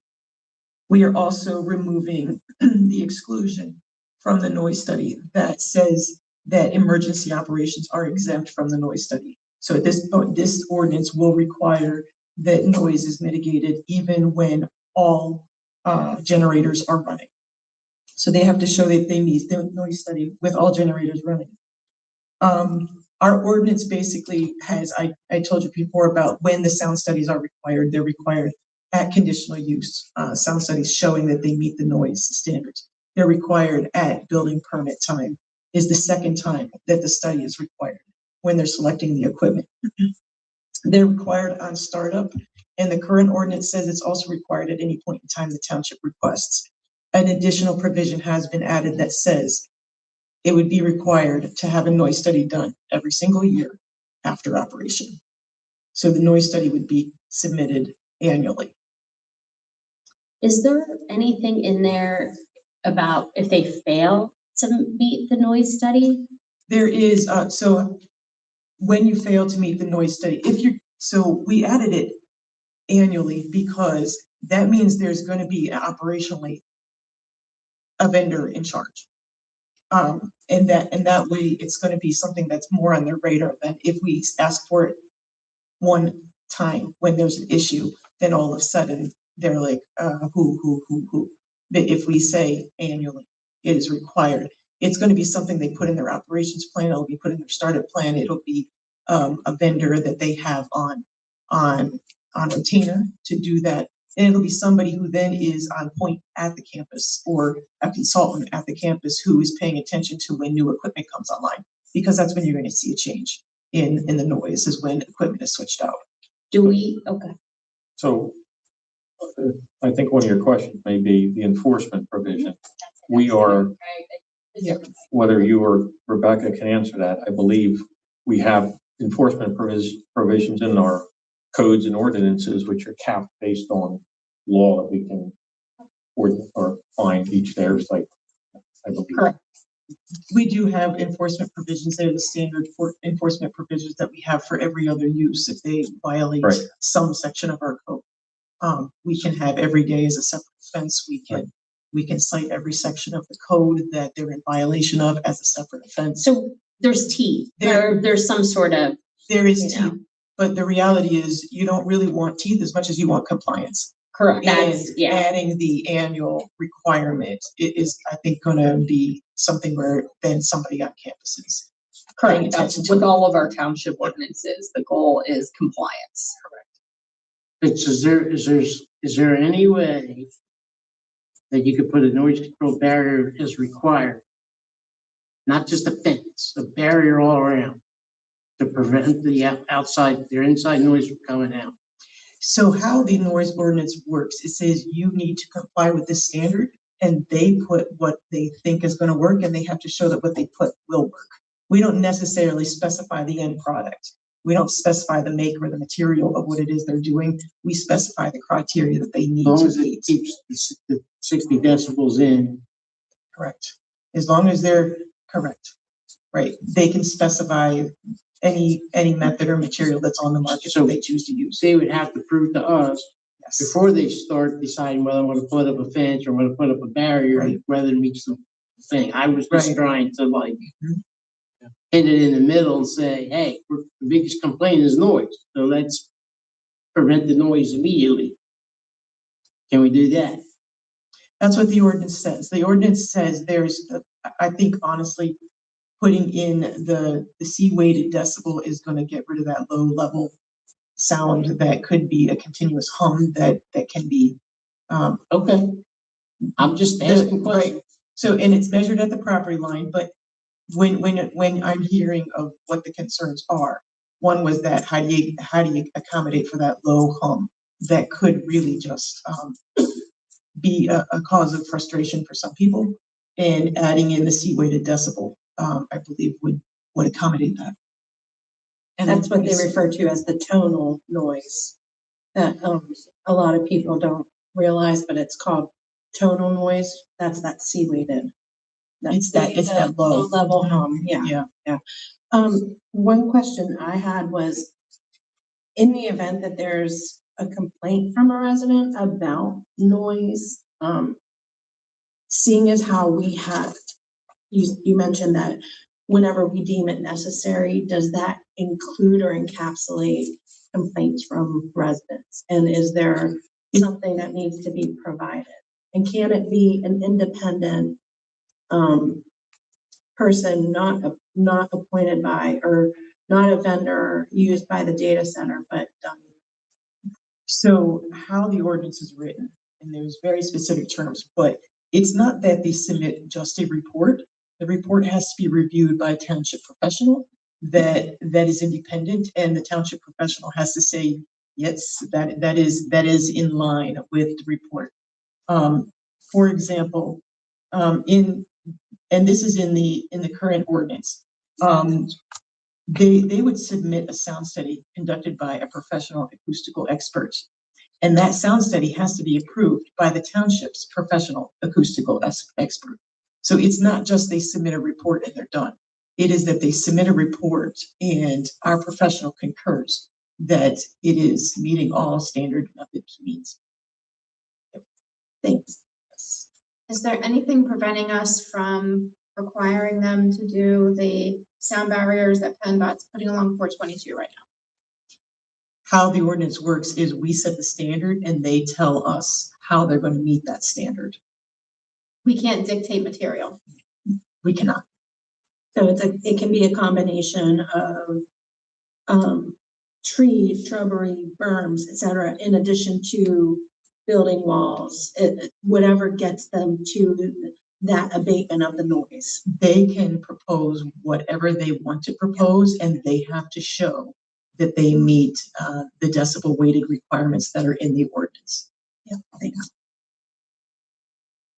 We are proposing a couple of new provisions that were not in the previous ordinances.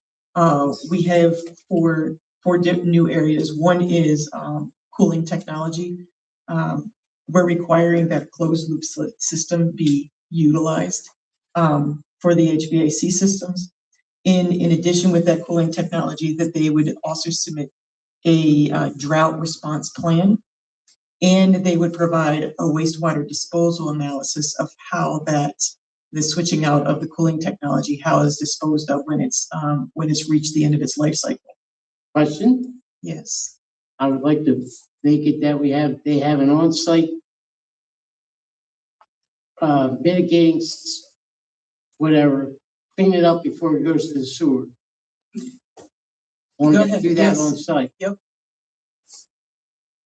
That's a good question, Pat. That is subject to DEP approval. So any DEP approval that they're going to be getting, which they have to, is going to clearly dictate, like other industrial uses we have in the township, whether it is going to be treated before it is discharged, how it's going to be treated, all that will be laid out. Yeah. So how do we get it that that's a concern? Because that's going to go to the river when it's done. This is like, it's very, let's say you're talking about a site disturbance that needs an MPDS permit from the Montgomery County Conservation. This will be the same thing, that they have to get a permit from a DEP. At the time of approval, all these permits have to be submitted to the township for concurrence and also for approval, along with the DEP approval. So we will see it.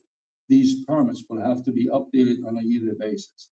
So we will we'll see it again, however you spend it. So from your experience, you don't see that we can require them to treat it before it goes to the system? That's not what I said. What I'm saying is that naturally the DEP is going to make them do it before they send it to the river. Oh, so you're saying there is already a regulation that they have to process it first? Correct. Before it goes to the sewer? If we're talking about the same system, they might come with something different. That system is regulated and controlled by the DEP to be treated on site before it is released. Okay, so that's going to be a requirement on the state level. We don't have to account for that. We will have a chance to review it, but it will be a permit issued by the DEP. That answers my question. Thank you.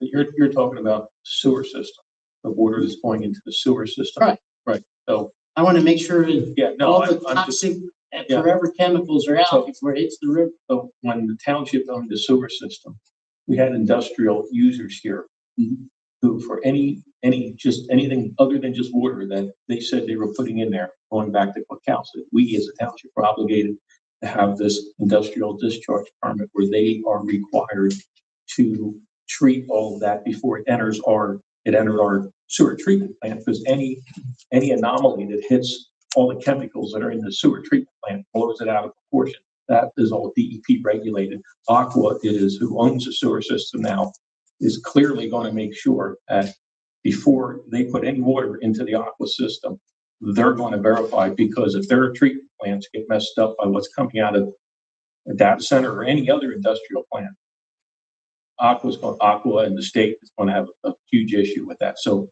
we just got to make sure that Aqua is in line with all that. I thought you were talking about the storm system. I wanted to make sure. No, that's No, good no, because we're talking about sanitary sewer That's fine. system. we're talking about it here. A lot of people don't know that. So we're communicating it to the public also. I heard somebody say before it hits the river, this water will not, the closed loop system that they dump is not going to hit the river. Yeah, but I understand what Pat is saying. There is sewer instances where after they are treated, they can be discharged into the stream. But in this case, it will be treated on site. Right, yeah. So the criteria says what is the materials need to be disclosed prior to any facility accepting it. Right. And it says it's untreated waste cannot be discharged to the stream. Those are the provisions. I have another one that's totally unrelated to any of these others. Can we do that one at the end? Sure. Okay. So I only have 3 more, and I'll try to be brief. We're adding a decommissioning requirement. The decommissioning requirement will require notice of ceasing of the operation. It will require a decommissioning fund that represents 110% of the decommissioning cost, with the estimate to be updated every 5 years. It will require, decommissioning standards will require that the site be returned to green unless the owner intends for an adaptive reuse of the site, which the board finds acceptable. So those are the basic highlights of the decommissioning requirements. We will require electrical rate impact standard, which basically is a certification from the utility provider that the data center use will have no impact on electrical rates in perpetuity. And then the final emergency services coordination plan, the Montgomery County standards were very similar to the standards that my Department of Emergency Services has many of these standards already in place, but we adopted them again just so that it's succinct and clear. But it's procedures for fire suppression, containment, ventilation, and evacuation that is sufficient to protect the health, the safety, and the welfare of the public. It requires an annual fire and life safety inspection. It requires that the 24-hour contact notice be provided. Those are items that we already do. The one thing that is new in this provision that our current Department of Emergency Services does not do, but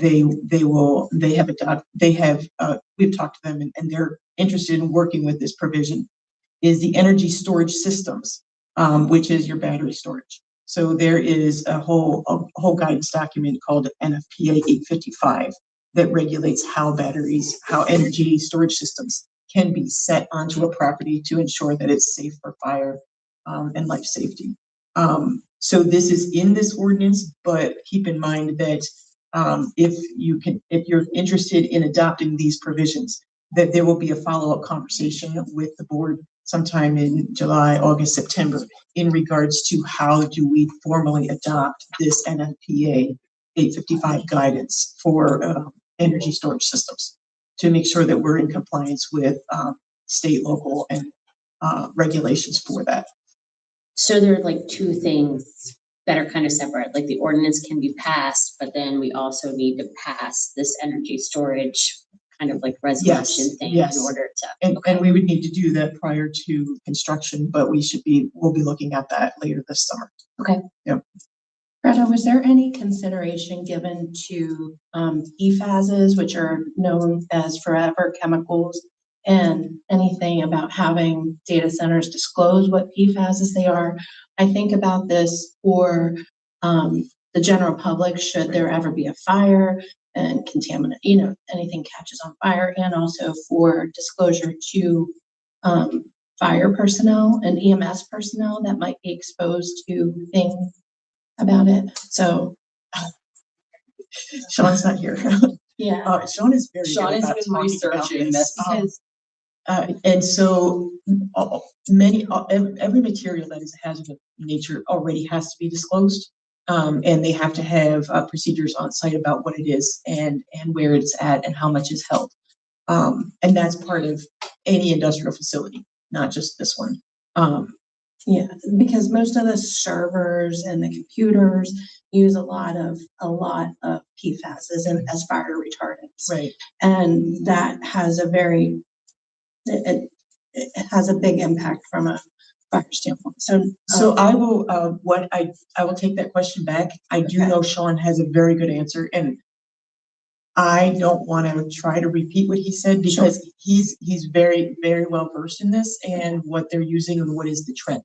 But he's basically saying the trend is moving away from that because it's cheaper to just use water and replace the servers because they have redundant backups. He said back in the 60s, they did not have redundant backups. Yeah. And so the fire suppression system was very different then.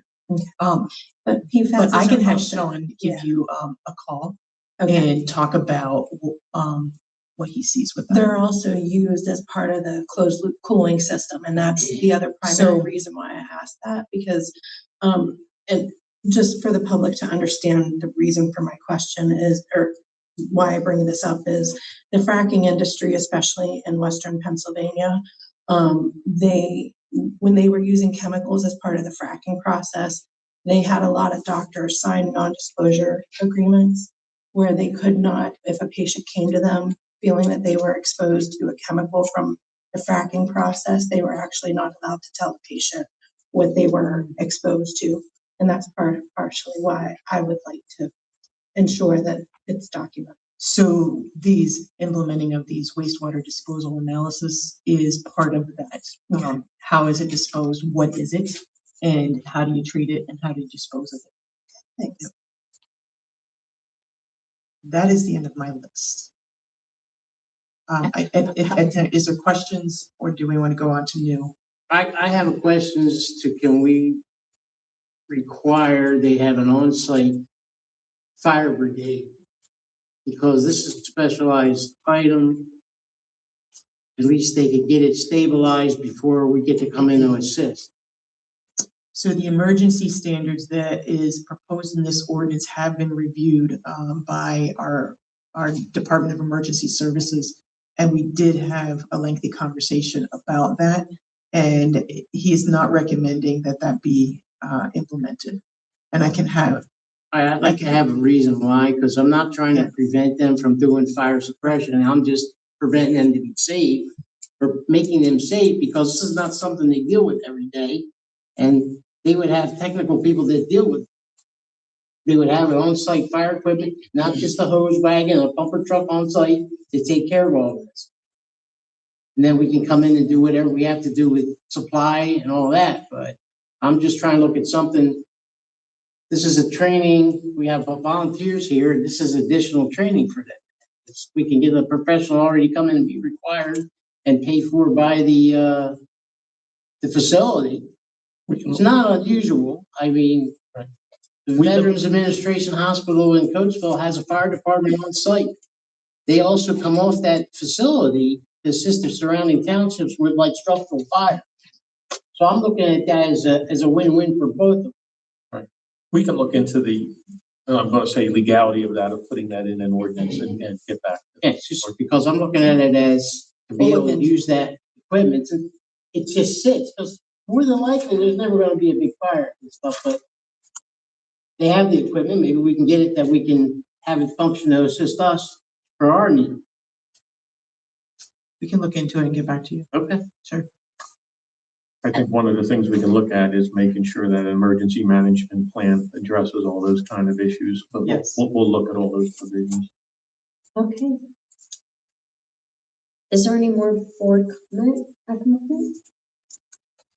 Did you have a new requirement you wanted to add, Patrick?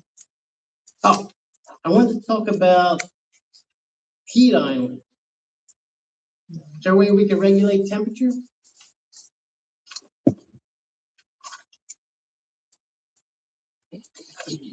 We can look at that.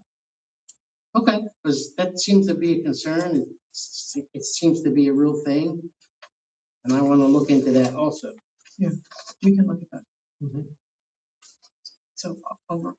There is one more thing I would like to understand, their equipment disposal as they go through, life cycle and changeover, how they recycle their equipment, if possible to recycle, what they do with it.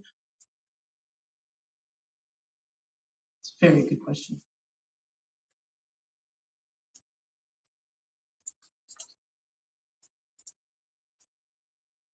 Anything else that anybody would like us to look into? We can absolutely look into it. I think this ordinance you put together is a really great addition for phase one.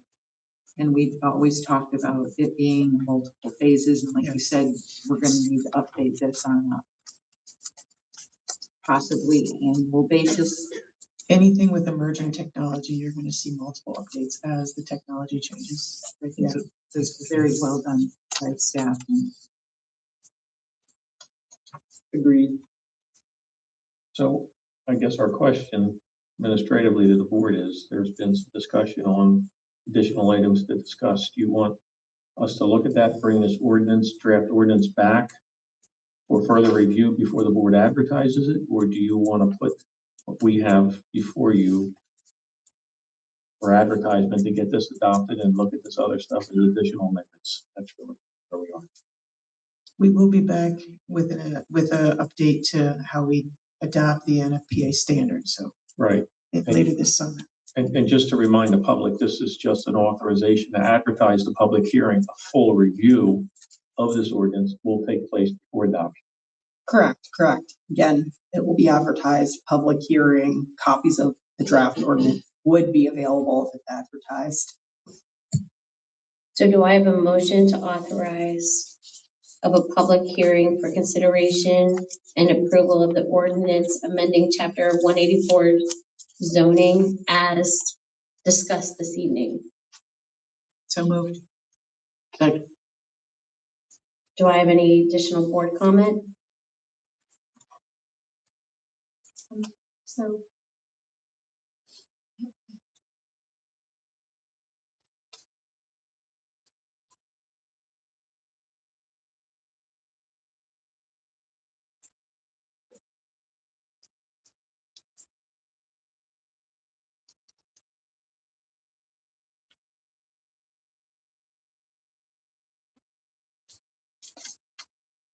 I'm sorry.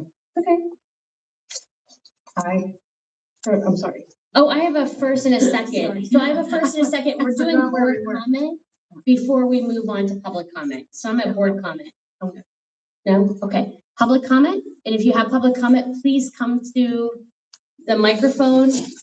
Give us your first and last name and that you're a resident of Limerick Township. My name is Les Reinhardt. I'm the owner of 311. I'm getting nervous here. 3115 Saratoga Road. Anyway, I had a question on the setbacks. You changed it to 1,000 feet, right? Does that take into consideration Lower Pottsgrove Township residents or not? It does. It does. The setback is the setback to the data center use, to an existing residential dwelling that's in proximity. Okay. All right. My question was because it's kind of detrimental to the value of my property. The set me to increase that setback. That's the only comment I have. Thank you.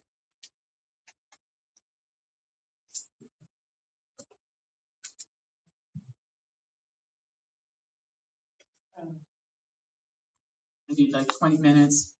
First off, thank you. I do wish that you guys had done the 18-month moratorium.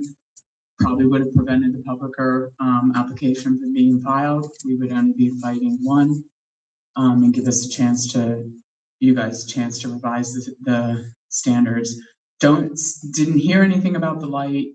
I was a little dismayed to hear that you modeled it mostly after Montgomery County, which was supposed to be a model ordinance, optional. Doesn't sound very optional because you're talking about legal ramifications for not adopting the standards that are in there. So that being said, I know the Planning Commission had like 18 different conditional uses that they wanted applied to the current proposals that are in there. I'm not sure if you considered adding them to the new ordinances or not. Some of them sound very similar. And also, you know, could you add something in there about the health and well-being of your residents? I know I personally am very concerned, not just about the rate that we're paying for our utilities and subsidizing the building of these data centers for profit, not for our profit. Didn't sound like you had a community benefit agreement in there, which I know is one of the conditional use things. And I think there's been industrial accidents in this area, accidental, and the Landis Creek area, and a unnamed tributary of the Perkiomen Creek, which was a business entrap. So there's a history of accidental contamination in this area, nowhere near the size of a project that's, you know, how many times the size of the King of Prussia Mall, that will discharge into the river eventually. Thank you for your comment. Sir, any other comment? All right, seeing none. So I have a first and a second. All those in favor? Aye. Aye. Aye. Aye. So, what was it? Yeah. Okay, Thank you. thank you for your time tonight. Appreciate it. Thanks, Rob. All right, and Thank you, so Greta. we have a tricentennial update. Yeah, I have nothing for the trial. Oh, real quick, just for everyone in the room, what happens next? What's the process? We just did this. What's next? Who wants to take it from here? Sure, I went through it. We will make a copy of the draft ordinance available because at this point it's been authorized to be advertised. And once it's advertised, a copy will be sent to the law library. It will be sent to, it will be here on file at the township building. It will also be at the paper. Prior to that, it does need to go to the Montgomery County Planning Commission as well as ours under the MPC because it's a zoning ordinance. They have the opportunity to review it. Those are the main steps. So we're looking at likely probably July or August is when it would. You know, I would look. Right, I'm looking at Greta because she has a better idea as to when the hearing would be based on when it comes back from. Right. Okay.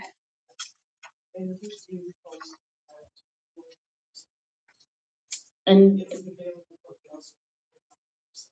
correct. So again, the pending, it will be on the website so you can review it. And again, it will be advertised. There will be a public hearing and that's when the board would actually vote whether or not to adopt the ordinance. This is just the very first step, but it's moving it forward. okay, thank you for that clarification.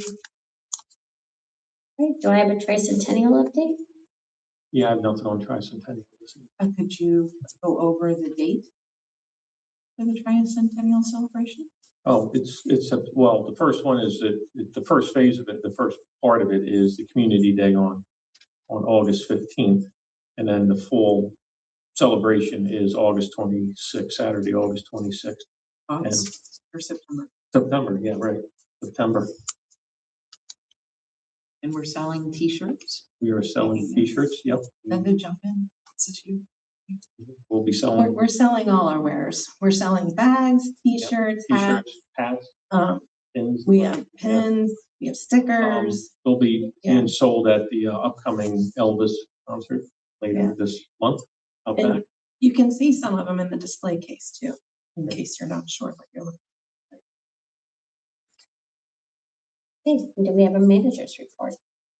Just two quick items. A few months ago, the board authorized the submission to the Montco 2040 grant program to complete a trail link along Royersford Road from that would interconnect with the pending Westmont soccer trail they're building along Royersford Road. We received a letter late last week from Montgomery County that we were not awarded the money we were looking for or any funding. So they had a couple questions that we believe we can answer, and we're going to bundle this up and ask the board next year if we can send it out, because it's a valid project. Hopefully it'll be further along. I believe they were worried about implementation, not knowing when Westmont Soccer would finally build their trail. So hopefully we'll have some better information, and we're going to repackage that next year. And I talked at we had many conversations last week about, at the last meeting last week, about the comp plan RFPs, 5 that came in. The board asked that all 5 submission of consultants that they come in for an interview. I believe we're going to tentatively schedule that meeting for July 13th at 6 p.m. That'll be a special meeting of the board, and more information will be forthcoming. Okay, thank you very much. Now at this time, do we have any public comment? Come up to the microphone if you do. No? Supervisor comment?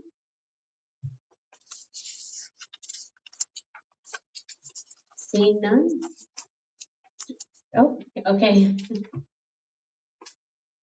This sounds kind of silly, I guess, but I'm just trying to. Can you start with your name? I'm Yes. sorry. Yes, thank you. Just for the record.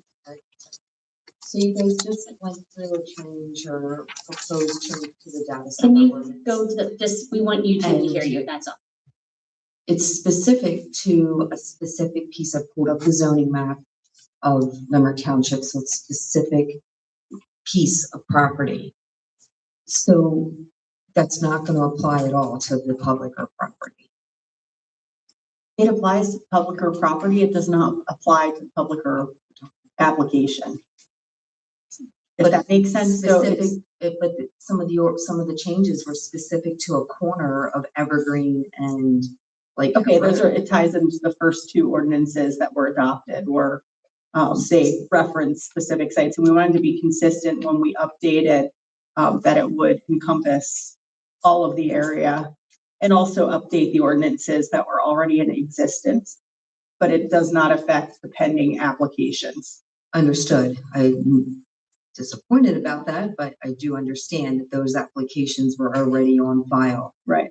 But I just wanted to make sure that data centers can be proposed on any of the limited light industrial. Yeah. And any heavy industrial. Yeah. And again, not knowing, but who decides that a data center is a good use for a limited light industrial piece of property? It's not a good or bad use, it's a legal use. Who generated that decision that that's a Pennsylvania legal use? right now has it as a lawful use. For limited light industrial. Specifically in Limerick. Who decided in how do we Limerick, decide? who decided the LLI and the HI were appropriate for? I think is what she's asking. Yeah, I'm just curious Typically- because I live smack in the middle of that limited light industrial piece of property. I do thank you for making that change. I hope it does go through. But that being said, there's a big housing development in the middle of that. So I'm just trying to figure out how the property itself could be approved. How that map was approved. Sure. So I'm sorry. your question, I believe, is who in the township decided that HI and LLI was most appropriate for a data center use? Is that my understanding? Yes. So it goes back to the legality that we're under with the municipality's planning code that we have to allow for those uses. So when we pick those 2 uses and we put these standards in place that currently are imposed on those 2 zoning districts, when we looked at everywhere else in the township, they were the most appropriate places for these large-scale, hyperscale data centers. There was, the OLI district. Our OLI districts where warehouses are permitted, There's a lot of OLI districts that are in closer proximity to residential than the HI and the LLI. And we tried to protect the township as best as possible. Because as Greta said, we didn't want a developer walking in here and basically, and Martha, you had a statement about curative amendment. We have a ordinance in place, so there is nothing to cure that would permit us to enact the curative amendment for 18 months.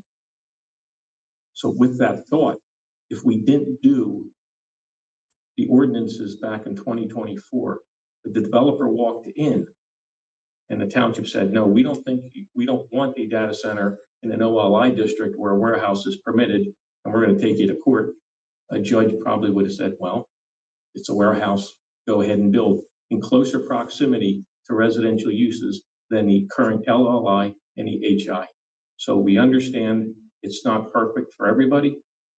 Zoning is not perfect, but we felt at the time that it was the best protection based on our understanding of these new technologies. I understand. I understand. I wish if maybe there was a better understanding of what a data center really is. It's not a warehouse for storage of information. Right. It's just not. And like I said, if you look at that, and I know my time is up, but I guess I should have thought years back when my property was changed from residential to limited light industrial. And that was done. And then housing development, there's a golf course. So what I'm understanding, if somebody decides to buy that property, there's nothing to prevent a data center being proposed on that golf course. This new amendment will. It will. Yes. Yes. All right. Thank you. Okay, if we have nothing further, do we have a motion to adjourn the meeting? Second. All those in favor? Aye. Aye. Aye.